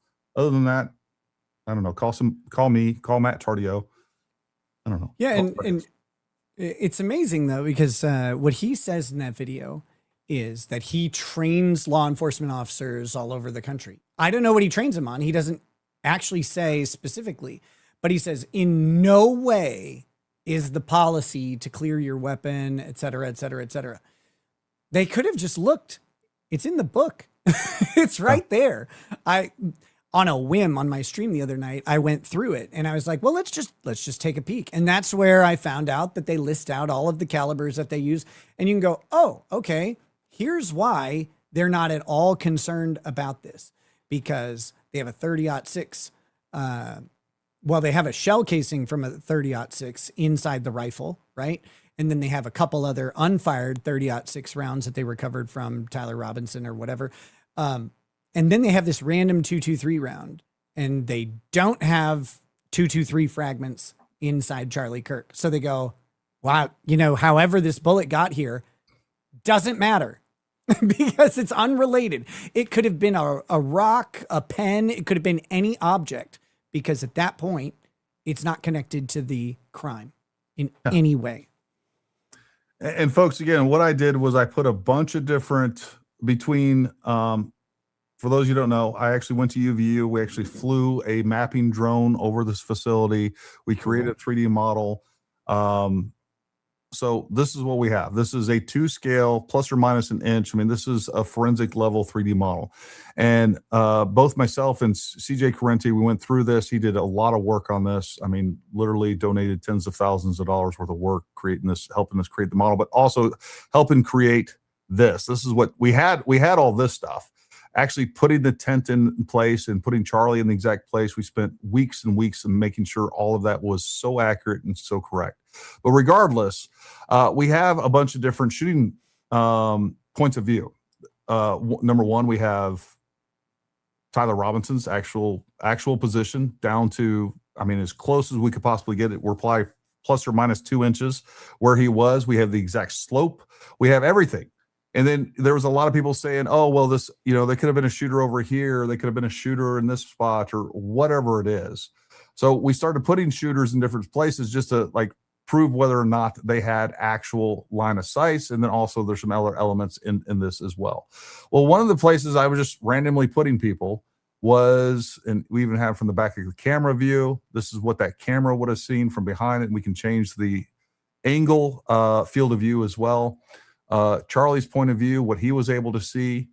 But the point being is that, let me find this. The computer science building, the only place that we could find another line of sight was the computer science building on top of this particular roof. Now, the problem here is you wouldn't want to be here as a shooter. We can kind of see what he has a line of sight of, the shooter, and understand that while this event was taking place, all of this red area is where hundreds, I won't say hundreds on here, but there was dozens and dozens of people here. They would all be able to see him from the road. And I checked this out from, the street view. You can see this. This is a silhouetted area. He would be silhouetted from the front because this roof structure in front of him is much lower than this one. He'd be silhouetted from the front. He'd be silhouetted from the side. This, as a sniper, especially someone trained, this is the last place. And then I also question if you'd even be able to lay there. You'd be sliding off the freaking roof. So this is what Ian Carroll, I guess, is going to go with. Because you start moving him over, what about at the apex of the roof? You don't have a line of sight there. You no longer have a line of sight because the The Sorensen building is now in the way, as you can see here. But that's why this 3D model is so helpful. It allows us to see these things and debunk these retards in real time. But this is a terrible spot. Doesn't it also add 160 yards? Roughly, or 160 meters or something. We go from about 400 feet to over 900 feet, almost a full 1,000 yards. The distance exactly is like 978 feet from here. Figure out what that is in yards versus 138 yards. You can see this is where Tyler Robinson's position was right there. So that's and different. Like I'm a very novice shooter, but I have I don't have it anymore, but I had a 243 Winchester and I had an AR-15. And I used to sit on my roof at my other house. I had 8 acres, so plenty of space. And I would sit on my roof and shoot at a target that was about 100 yards away. I could very reliably hit that target. I didn't have to worry about the bullet drop or, drift from the bullet's rotation or anything like that. I could really simply hit it. If you triple that distance, things like bullet drop and I don't remember what it's called, but the drift from the spin of the bullet. That spin drift, those things start to have a greater and greater impact. Sure. And you have to be better trained to compensate for them, or you have to have sighted it in at that distance. If you have like a nice optic on there that can see that far, everything becomes more difficult. And everything we know from my understanding about Tyler Robinson is that when you said you put him down and it was either plus or minus 2 inches, it was probably minus because of that jawline. but we know this is not an operator. This is not a dude who's out here going to the firing range every day. He practiced some, sure, but yeah, I practiced some too. There's a big difference between a trained sniper and someone who goes to the range a couple times getting ready to shoot a political figure. Yeah, no, I couldn't agree more. Look, I would say that a 300 and whatever yard shot is not that difficult to pull off. That being said, it didn't happen. Like we didn't hear, like people would be able to distinguish where that round came from.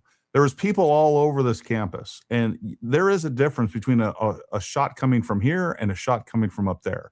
And then on top of that, what we also have is we have audio footage that allows us to know between, number one, we know there was a supersonic event. So sitting there pretending no round was fired, that is recorded on audio. We have a supersonic crack that is very distinguishable from anything else. And then we have the thump. So we have the cracked thump. And between that, we have a pretty good idea of what the distance are. And just so happens it lines up that it's right around 138 yards based on the audio. What it's not is 300 yards. So right. Over 300 yards. So like all of the evidence, once again, points to the fact that what we see is what we get. People can sit there and say, and the thing is like, oh, you know what? There's no way he could have pulled this off. What really happened, and we go on to talk about something that's 30 times more complicated. 30 times more complicated between multiple shooters, exploding mics, all of these things, which, those things, then we get into exploding mic defies physics. It's the dumbest theory out there. I know you're not aware, Nick, but for months, people would bring up the exploding mic to me going months back. They'd bring I debunked it a long time ago. But I was like, you know what? When I see somebody in the chat, they'd be like, Gary, what about the exploding mic? I'm like, let me tell you something. The exploding mic is so dumb that not even Candace Owens will even adopt it. But she proved me wrong. She proved me wrong. She heard the sound of thunder, had no idea where it came from. She was like, it hit me. It's the exploding mic that has enough energy. We have an explosion with enough energy, enough force to completely destroy the microphone, the transmitter body itself, according to Baron Coleman. It has enough force to kill a man, but it doesn't have enough force. Like, it completely defies physics. There's no equal and opposite reaction. And it didn't even damage his shirt. And then, by the way, they said it was Petton. Petton burns at 4,000 degrees. 4,000 degrees Celsius, hotter than the surface of the sun, but we see no explosion. We don't hear the sound. nothing on his shirt is burned. And here's the other great thing. One of the things that Baron Coleman brought up is he said, well, I know people are bringing those things up that you didn't see any smoke, you didn't see any explosions. Like, what you people don't understand is that the ignition of some of these explosives like Petin is like 0.003 1,000ths of a second. Of course, you're recording this at 60 frames. You're not going to see any of those things. You know what else ignites at 3,000ths of a second, Nick? No. A bullet fired through a gun. And guess what? Weirdly, we could see recoil. We could see the observable evidence of that 1,000ths of a second ignition. We hear it, we see it. There's plenty of observables that take place there, and yet, like, and that's all the explanation. Then he's like, oh man, Baron Coleman, he is so smart. He came up with a good explanation as to why we didn't see something that would be impossible to miss.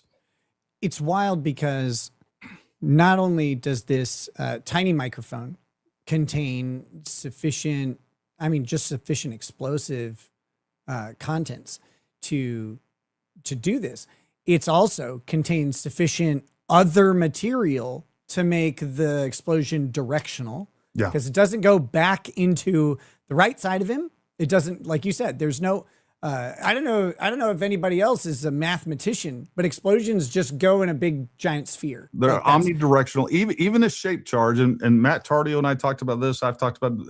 So Matt Tardio is a former Green Beret, but his job was 18 Charlie, which is an explosives expert. He literally went through the entire math process and talked about John Bray's pushing this theory. He completely debunked his nonsense. But regardless, even a shaped charge is still an omnidirectional explosion. And we would still hear everything that took place. It would burn the device. It would shatter the device. It would shatter his shirt. We would see burn marks on the shirt. We don't even see so much as a residue. When you have to have, so the way you have a directional charge, and I'm not an expert, but just basic common sense is you have a sufficient level of material that will absorb the shock wave that's created from the omnidirectional explosion and then reflect it in the direction you want it to go. Basically, like, this is kind of a layman explanation, obviously, but it kind of channels things into a path. Well, that material has to be sufficient to absorb the shock wave and redirect it. Yeah. And we're talking, an explosion that happens, destroys this microphone apparently. But then the most amazing thing is it's a shaped charge that goes in a frickin' horseshoe and comes back. Like, how do we do that? That's not a thing that exists. I don't think. It depends on who's, like, there's multiple variants of the exploding microphone theory. One of the explanations. What's the most Jewish variant? This is the most Jewish one. The bagel one. Got it. Okay. I'm listening. There's a tiny little dreidel inside. That causes a Coriolis effect, which redirects the explosion. I'm with you, brother. One version of this is that what we're seeing is the exit wound from the shaped charge. That we have this, it actually enters his chest and then somehow comes out of his neck. Now, one of the things mathematically that you can't get away from shaped charge, and Matt Tardio will explain this better than I do, the way that you build that shaped charge, and according to John Bray, who has presented this theory in the most technical, has advanced the theory in the most technical way. So he actually has the amount of explosive that allegedly is in there, the design of the device inside of the microphone. And basically what it comes down to is, like, there's an equation. For instance, I think it's either twice the length of the device. So when you have a shaped charge, basically its ability to penetrate is about twice the length of the device itself. So, me too.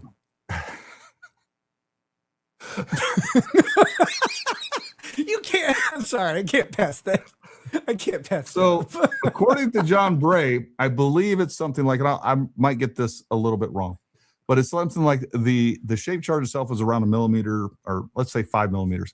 But the point is after you clear all the material, what we'd expect the penetration to be, also like you, is 3 millimeters at most. At most. Man, thank you. You're welcome. You give me way more credit than I deserve. I like to build the confidence of my guests. I didn't know I could perform so well. Let's do this. Let's hit some super chats and some questions. Yasmin, thank you for becoming a member. We appreciate you, gal. Sandra became a member. Thank you so much. Gifted Tim Paramount Tactical membership. Stephen Vicanti, thank you, buddy. We appreciate you. And make sure you guys go follow, which, by the way, maybe we didn't tell you. I don't know what streaming service you had, but we should have shot you a link and you could have restreamed this as well. Next time we'll do that. Here's one is Rekieta late and gay? I don't know. I didn't ask him his orientation. It's a thing. I got it. $50. Thank you very much. We appreciate that. Hey, Gary, it's great to see Nick here. Thank you for having. Oh, and by the way, I know we were supposed to have Matt on. Speaking of Matt, he basically had some medical things going on, and he had to call in sick essentially. But pray for him. He'll get to feeling better. He was basically he was fine. He was back home, but he was medicated. He was like, I don't think I'm going to be able to do that. Hey, Gary, it's great to see Nick here. Thank you for having him. Glad to have him. So far, we've had a lot of fun. I appreciate him. Nick is the godfather of YouTube Law Chat. Little did I know. I was sitting here with a legend. Hail Law Pope. Love seeing you over here. Nick made law streaming popular. I did watch Rekieta when he covered Candace and Crowder a long time ago. I knew she would be a rabid animal. Well, you knew correctly. Anyone see Scamdus give her audience language lessons yesterday? Who the F has taken linguistic advice from somebody who clearly struggles with the English language? You know, yesterday, folks, I actually was obviously joking around. And I was like, I don't know. I threw the word macabre in there somewhere.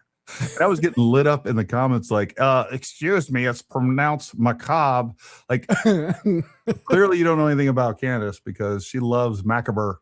That is out of all of the mispronunciations, I can forgive them all except for that one. Like, you know, all of us might accidentally mispronounce something, or maybe even we think a word is pronounced different.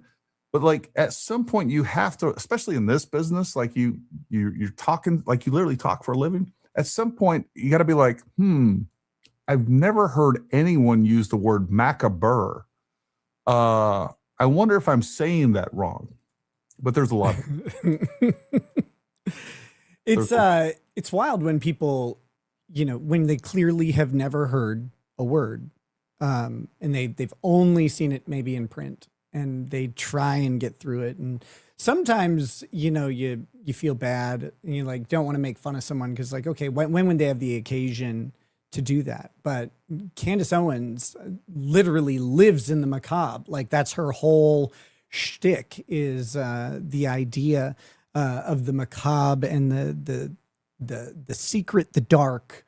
You know, she's exposing all of it, and it's like, but you don't know your own language, like you don't know your own description, you don't know anything at all. Like, can you imagine being married to this woman? My God, you'd have to pour her cereal every day. Thank you, Edith. Unbreaded rackets. All right. So here's the most important question you're going to get in the year of our Lord 2026. Do you like or would you consider peanut butter on French toast? I don't eat anything French. Oh, there you go. Sorry, Rage Bronson. Sorry. I'm gay. I'm not a homosexual. I don't even want to explore. I don't even know where that goes.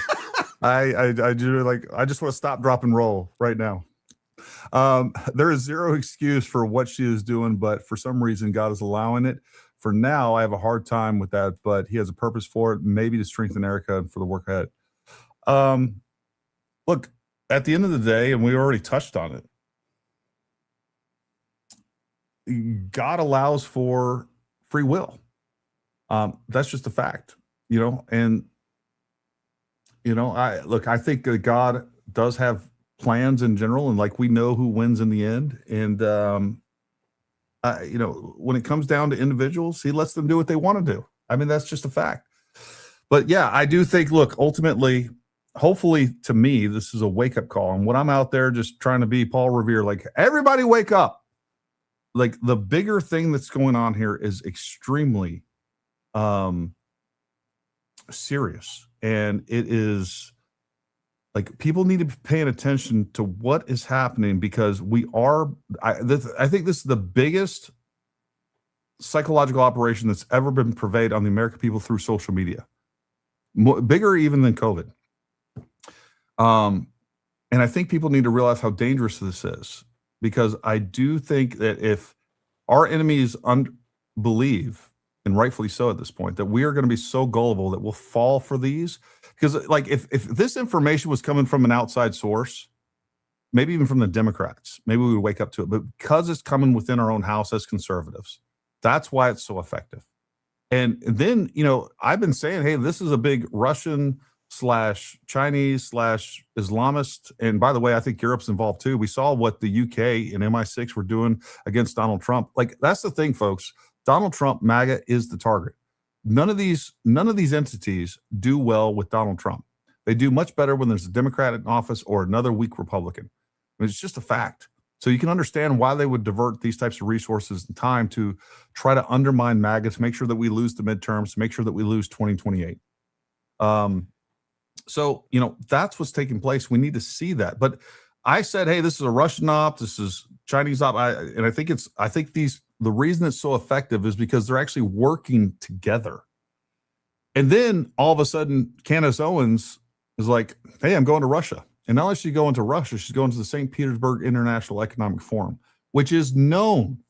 It is known as the place for Russian propagandists to get their talking points. And I don't think they bring in Candace. I've said this a lot. I don't think they walked her in like, look, we're gonna run an op against your country. No. They're going to tell her something very different. And that is, look, we think that you are the voice in America, and we care about your country, and we want to help your country. And by the way, we want to develop a relationship with your country, and we need your help to be able to do that. And we think you're amazing. And by the way, just keep saying the stuff that you're saying, because it's working great against Donald Trump. Thank you very much. But that's what's going on here. I would encourage that viewer to read Job, and to understand that God does and allows all things for the glory of his own purposes. Sometimes we do have to endure a little bit of free will that doesn't go the right way. And, whatever purpose he has is ultimately the one. Maybe we needed a little bit of a reset. Maybe we were getting a little bit too comfortable. Maybe we needed someone from within to challenge our ranks. But one other thing, you mentioned that if this came from the Democrats or the liberal side of things, maybe we would have caught on to it. People may not know this, but it did. And it did because Candace Owens did. Candace Owens' origin story is that of believe all women in like video games. Like, her origin story is actually insane. Yeah. And she went from a full-throated liberal, like college screaming chick to suddenly, very quickly, a right-wing icon. And there's two reasons. One, she's dumb. Two, she's a woman. And three, she's black. And the Republicans were really looking for a young, attractive, dumb black woman to deliver messaging, because they needed to get into different demographics, because Mitch McConnell and Lindsey Graham just aren't that appealing to anybody, except maybe the Grim Reaper at this point. But that's what we needed. And that's why she was rocketed to prominence. We're like, aha, we have a black one too. And we sent her out there, and she just took up the messaging. She wasn't like born into conservatism. She didn't come up into conservatism. She didn't like have some revelatory thing.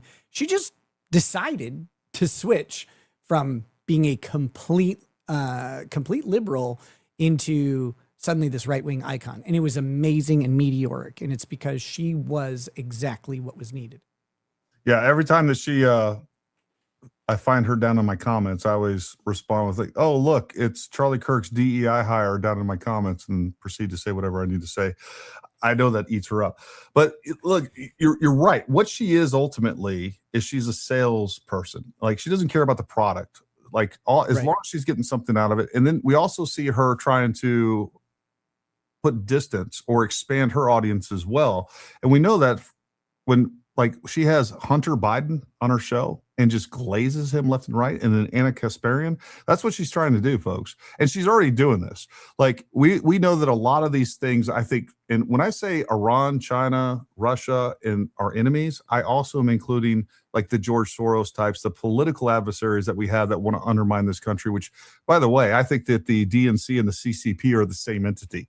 These people believe in the destruction of our country. They believe in the transfer of power from our country to China specifically, because they're ideologically parallel. Like, they believe the exact same things. They believe in authoritarianism. They believe that people are too dumb to make their own decisions and that everybody should be equal and poor. That's what they want. And China is the best way to go about doing that. That's why it's like, it seems like the Democrats hate our country. It's because they do. It's because they do. So, you know, that's what's going on with even her. But the point here is like, the Democrats, I think they're involved in this too, and they want to see the downfall. And you better believe that George Soros and these think tanks, and like, they have these bots as well. It's not just these state actors. This is happening at scale all over. And the only one that I don't think is doing it, and we talked about this with the Colonel last night, and that is, you know, I don't think the U.S. is actually doing this. We're not participating in fifth generational warfare, and we don't have any countermeasures. We don't have any real defense to it. And if you're waiting on social media to help you, like X and YouTube's kind of another animal, but like, this benefits them. The last thing they want, you know, like, if there's suddenly 500 million bots on these platforms, you can throw whatever number you want in there, like, to suddenly say, oh, you know what, we found out that half our viewers, half of our profiles on our platform is actually bots, and they remove those, that diminishes their value by half. So they're not going to do anything about this stuff. Right. Because those, whatever those bots do, yeah, as far as inflating or manipulating algorithms, whatever it is, they do the most important thing that they do is they provide a view count, which is sold to an advertiser. Yeah. We had 15,000 people look at this thing. We have a cost per thousand ad rate. And so you have to pay 15 times that cost. There you go. We can show it. We can document it. Yeah. Twitter and YouTube and all of, you know, Facebook, they're not interested beyond just a cursory removal of obviously inflated numbers, because they'll get hit. If they don't do something, they'll get hit with, fraud suits, because they know that this fraud happens.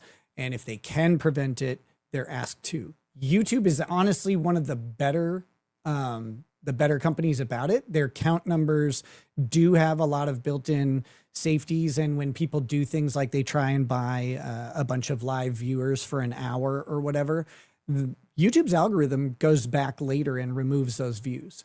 And I think it's because they got threatened by a lot of their big advertisers who became more and more sophisticated and got more and more access to YouTube's data. And I think we're going to see stuff like that happen to Rumble pretty soon, because they still use some of the older counting methods. But make no mistake, they only do that with the obvious things. And bot farms are extremely sophisticated. Yeah. And so when you see these bot farms, primarily in places like China or Pakistan or whatever, it's just wall, like an apartment, and every wall is a cell phone, just dozens and dozens of cell phones. Well, so there's new versions of these where they can do like 300,000, and this is all like, there's the bots, and then there's like the new and which is all ran by AI. And Right. Those ones are completely indistinguishable between bots and humans, for instance. And now what they're doing, like a single laptop, a pretty robust one, they're running AI programs, but on top of that, they do like 300,000 accounts on one. And what we don't see is we don't see these bot farms in Russia, in Ukraine, and some of these other Eastern European. They're there. Their security is just better. Yep. Well, and they're not that interested in policing those bot farms either, because those bot farms serve some of their purposes. Russia is happy to have disruption and chaos in the United States. I think it's state ran. I think all this stuff, I think like the Russian government is involved. As a matter of fact, they just, we have the Ukraine war that they're fighting. They have 1.4 million casualties. They've just significantly reduced their war budget, and they have increased their influence operations budgets by 59%. So like they're taking money from war that they're in the middle of, and they're actually pushing it toward influence operations because they're getting a better ROI. I mean, that's just the reality. Yeah, well, I mean, after this long of conflict with Ukraine, there is at some point a place where it will shift to reducing military operations to be just a long dragged out campaign. Yeah. But that influencer operation in Ukraine and playing off the civil unrest and the war fatigue and the casualty fatigue will be more beneficial, and it won't cost any Russian lives or as many Russian lives as the direct operations. So absolutely. I mean, what is coming in modern warfare is weird. We don't have any idea. Like, we think we do, but we may end up with simulated wars that happen constantly just because it's easier. But measuring victory will be a measurement in what purposes are achieved. We used to go to war to acquire territory. Now, if we can go to virtual wars that don't need any sort of or that don't have any sort of casualties, but we change information and data and take valuable things and make valuable new acolytes to whatever the cause is, that's more valuable than just getting land territory in 1830 would have been. So it's really interesting to think about, because I used to think that I had a grasp on what modern warfare would look like, and it's like, it may not even have guns. Like, we have no idea at this point what it will be. I think it's going to be drones and information operations. I think that's where we're going with a lot of this stuff. Mm-hmm. So excited for this. Been with NR since Rittenhouse. My red pill moment. Found Gary after Charlie Kirk. Thank you for the intro to live trial coverage, Nick. You're welcome. Awesome. Truth Matters has a question for you. Kind of a little bit of a rude question, I guess. No. It's not a rude question to me. Question for Nick. The Minnesota Attorney Registry says you are currently not authorized to practice law. Why does your channel still market you primarily as a lawyer? Well, I am still a lawyer. I'm just not currently authorized to practice law in Minnesota. And I'll tell you exactly why. I found drugs and I started to like them a lot. And then I got arrested for having a bunch of drugs. And when that happened, I got really, really depressed because I thought my life was over. And I didn't know what I was going to do. And so I didn't keep up with my continuing legal education at the time. And when you don't do your continuing legal education, they say, okay, you have a requirement, you haven't done it, so they suspend your license. But once I complete my continuing legal education, I'll be able to just write a letter to the Supreme Court and they should reinstate it, because nothing was related to my behavior or any sort of other discipline. But I don't mind people asking about my past and stuff like that, because I made my decisions and I faced my consequences, and that's how life goes. And if you go through enough life, and you realize that trying to run from those things and trying to run from the fallout of your actions is never good. You don't have the endurance to outrun your mistakes or your poor choices. And so I'm happy to answer those questions. They don't bother me. Oh, I appreciate the honesty. Tyler Robinson is grave danger because they got that firing squad locked and loaded. Nick is awesome. Nick, you're awesome, buddy. As a lawyer, watching Baron lie like that and with intent to hurt it's infuriating. This is one of the things I've brought up. Like, is there any concerns with ethics violation? He is a member of the bar in Alabama, Florida, and Tennessee. Like, is there what? I don't know. Like, does that the ethics are pretty? The standards are pretty high. Seems like undermining the judicial system and lying and defrauding people out of money seems like that would be covered under the ethics standards of the bar. Yeah, so the ABA produces model rules and then states adopt them individually. I'm not certain, but they are largely similar. One of the big things with attorney ethics rules that a lot of people forget, including the bar associations and the professional responsibility offices, they often forget that attorneys being attorneys do not give up their First Amendment rights at all. They do have full First Amendment protection. What we do in exchange for licensure is we promise to self-regulate when we are representing a client. And that is the most important thing. So that when we are representing a client, our exercise of our free speech doesn't negatively impact the person who is counting on us to represent them. If a lawyer is not representing a client directly, they get to say and do kind of the same thing as anybody else.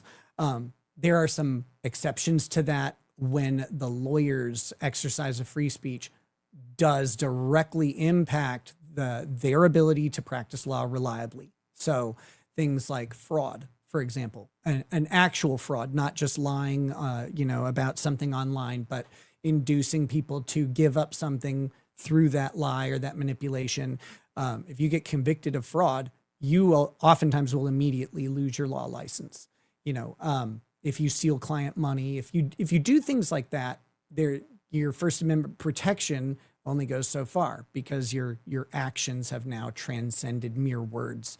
But outside of those circumstances, we are free to be just as stupid as anybody else. And but it is maddening, especially when, people will chuckle at this, I'm sure, but when you work really hard to represent what a lawyer is supposed to be. And I know coming from me, people may not find that truthful, but lawyers are supposed to be ardent defenders of rights.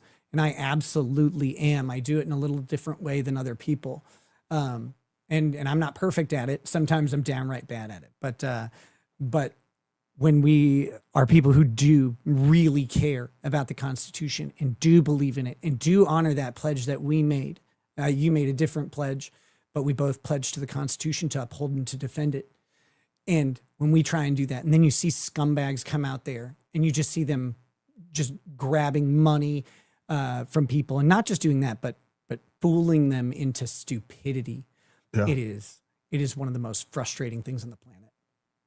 Yeah, true story. Jay Crockett and Kay Harris are also lawyers. I never heard them, but I'll check them out. First time seeing this brother looking all Joe Cool in his sunglasses. He's all right, I guess. Team Ginger. Disney up, boiler up in the house. There's literally zero chance a penetrating neck wound doesn't cause massive blood loss. That's correct. And there was massive blood loss. It actually hit the carotid artery and the jugular vein. And there was massive blood loss. For everybody out there that's still confused about that, I don't know, maybe we'll do a private show one day and I will show you the original video that is very difficult to find now. But trust me, that's not something you want to see. And just take my word for it. There was a massive amount of blood that expelled from his neck. I mean, I don't know what to say. Gifted 20 Paramount Tactical membership. Thank you, GMB. GMB, you're awesome, dude. I'm going to come hang out with you in Tennessee. Your sarcasm is so funny, Gary. I don't know what you're talking about. Candace Owens says she wants Erica to be safe so she lives and suffers. Yeah, she did say that. And that was pretty. Nick, you have won your appellate case against Monty Graff for defamation. Nick, have you won your appellate case? I didn't have an appellate case. We had an interlocutory appeal. We lost the interlocutory appeal, but guess what? We won the whole case. So that was the ultimate result. But so yes, sort of. I think there's just a procedural misunderstanding in there. Yes, we did win that case. Fair enough. First time seeing Rekieta. I've heard nothing but good things from others. I'm rooting for you, man. Me too. Jay White showed fun page Candace Owens put up for Harpool suit. It doesn't surprise me at all. Doesn't surprise me at all. Do you know who the beard lawyer is, Nick? The beard lawyer? Yeah. He's we've had him on several times. Great guy. You guys should. I'm not familiar, I don't think. You guys should collab, bro. Sure. anyways, we had him on. He basically specializes in defamation cases, and apparently does a lot when it comes specifically to social media. But we had him go through the Harpole case. He was talking. I don't know what your thoughts are on it, but he was like, he was pretty convinced that Candace was going to most likely lose that case. I don't know if you've looked through that or have any opinions on it. Okay, so I know about the Macron case, but I'm not sure what the Harpole case is. Brian Harpole sued Candace Owens. Okay, I don't know who Brian Harpole is, so I haven't so Brian seen Harpole was one of the security team members. Ultimately, what he sued her for, when asked about it, she said, "Oh, he's suing because I said he was bad at his job." No. What he's suing for is that in 2 different episodes, and multiple follow-on, by the way, she says that because Mitch Snow came on her show, that she is saying that he was at Fort Huachuca and that he was part of the conspiracy to murder Charlie Kirk, and that's what she's being. Oh yeah, and so that's kind of a big one. Yeah, and on top of that, I mean, there's other elements of it too. But I might send you the link to the show that we did on where we kind of go through the elements of that and the details of it. Might be worth checking out. Hi, ex-military and law enforcement here. I have an idea about law enforcement clearing procedures. They're not all the same per department. You're absolutely right. And even if Nate claims that's outside of department policy to clear his gun when he did, who cares? Like law enforcement, I've trained law enforcement. I used to do it for a living. All right, I've trained federal law enforcement.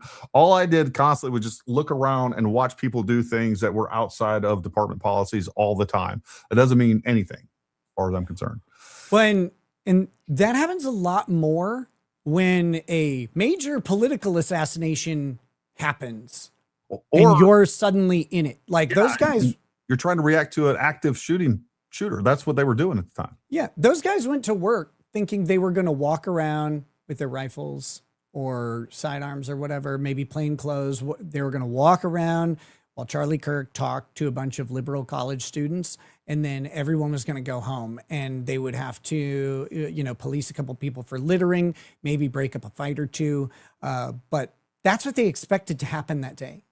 Then they get there and Charlie Kirk gets murdered in front of thousands of people live and then millions of people worldwide. And that, so you might forget to grab a round after you clear a chamber.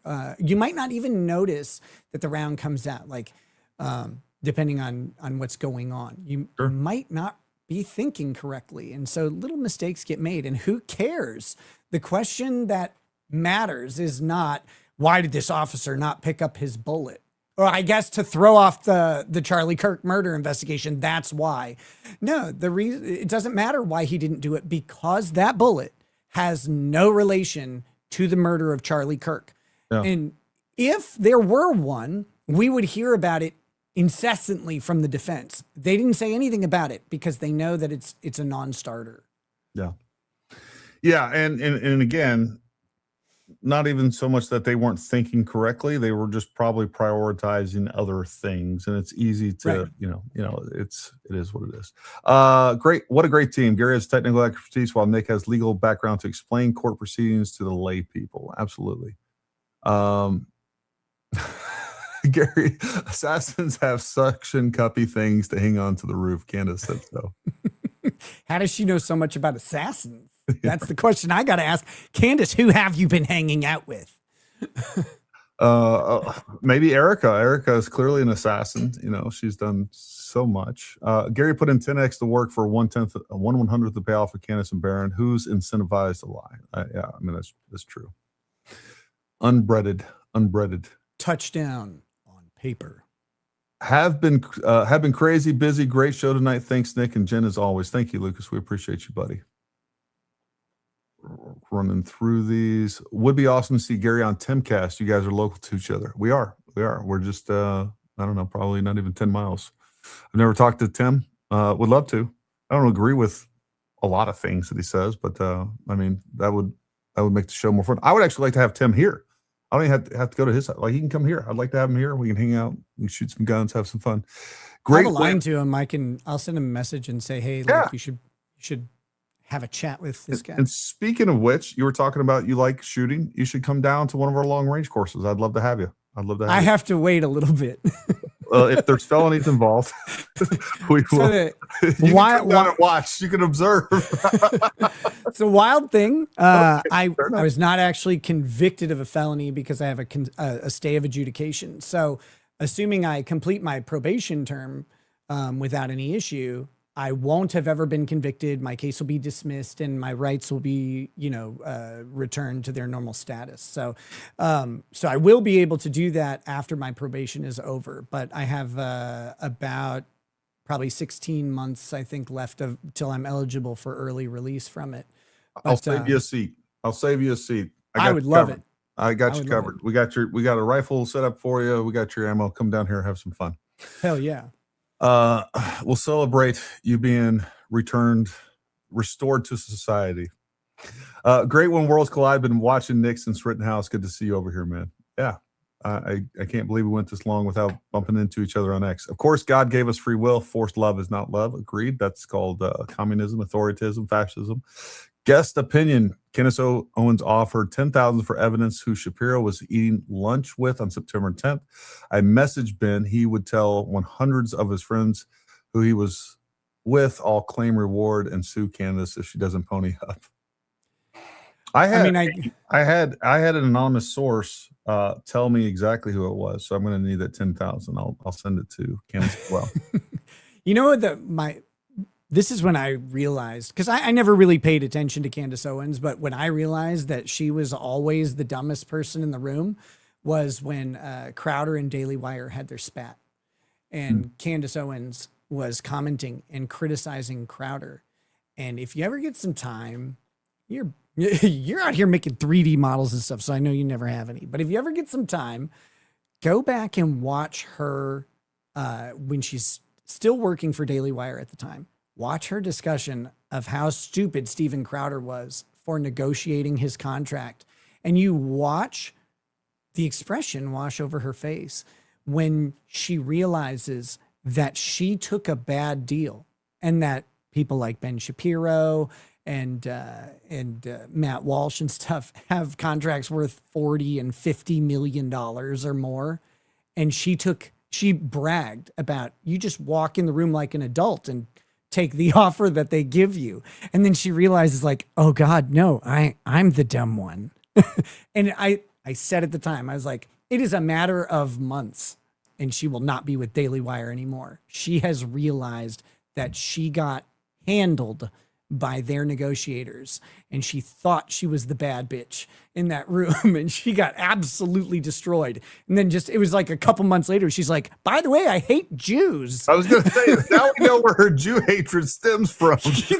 they did the, what she would say is the Jewiest thing. But what they did was they offered her a contract that kind of looked great, but it had a lot of personal liability and expenses in it, just like Crowder's did. And she took it and Crowder didn't. And then she's sitting there going, why is everybody around me rich?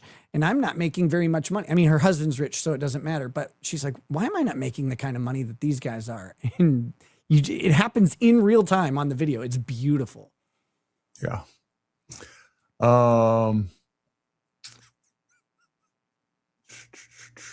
This one.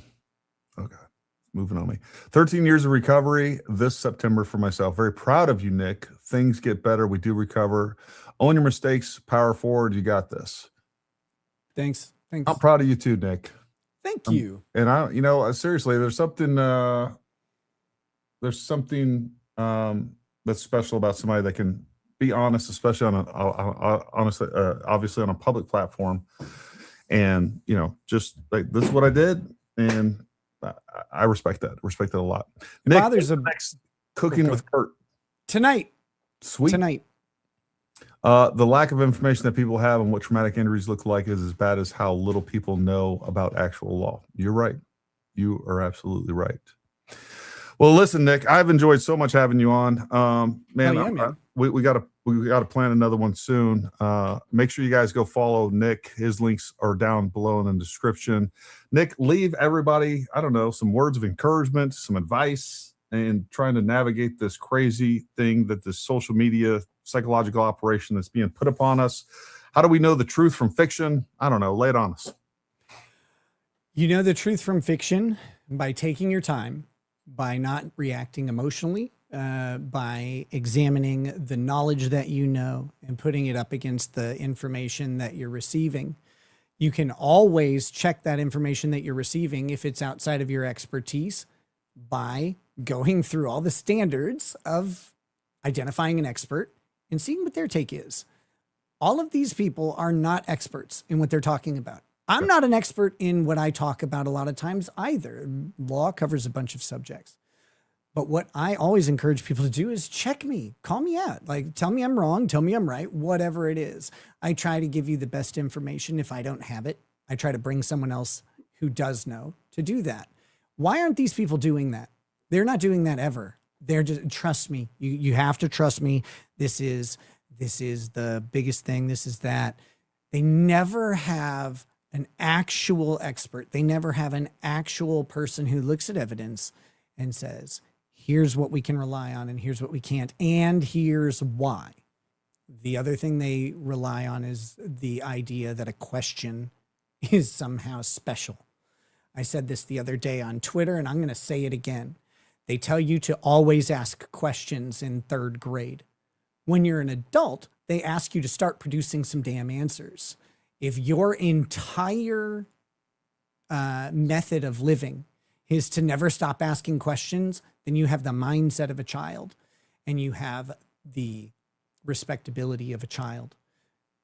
You should never be afraid to ask a question. But when you're an adult and when you're contributing and when you're useful, you're producing information that gives answers to those questions.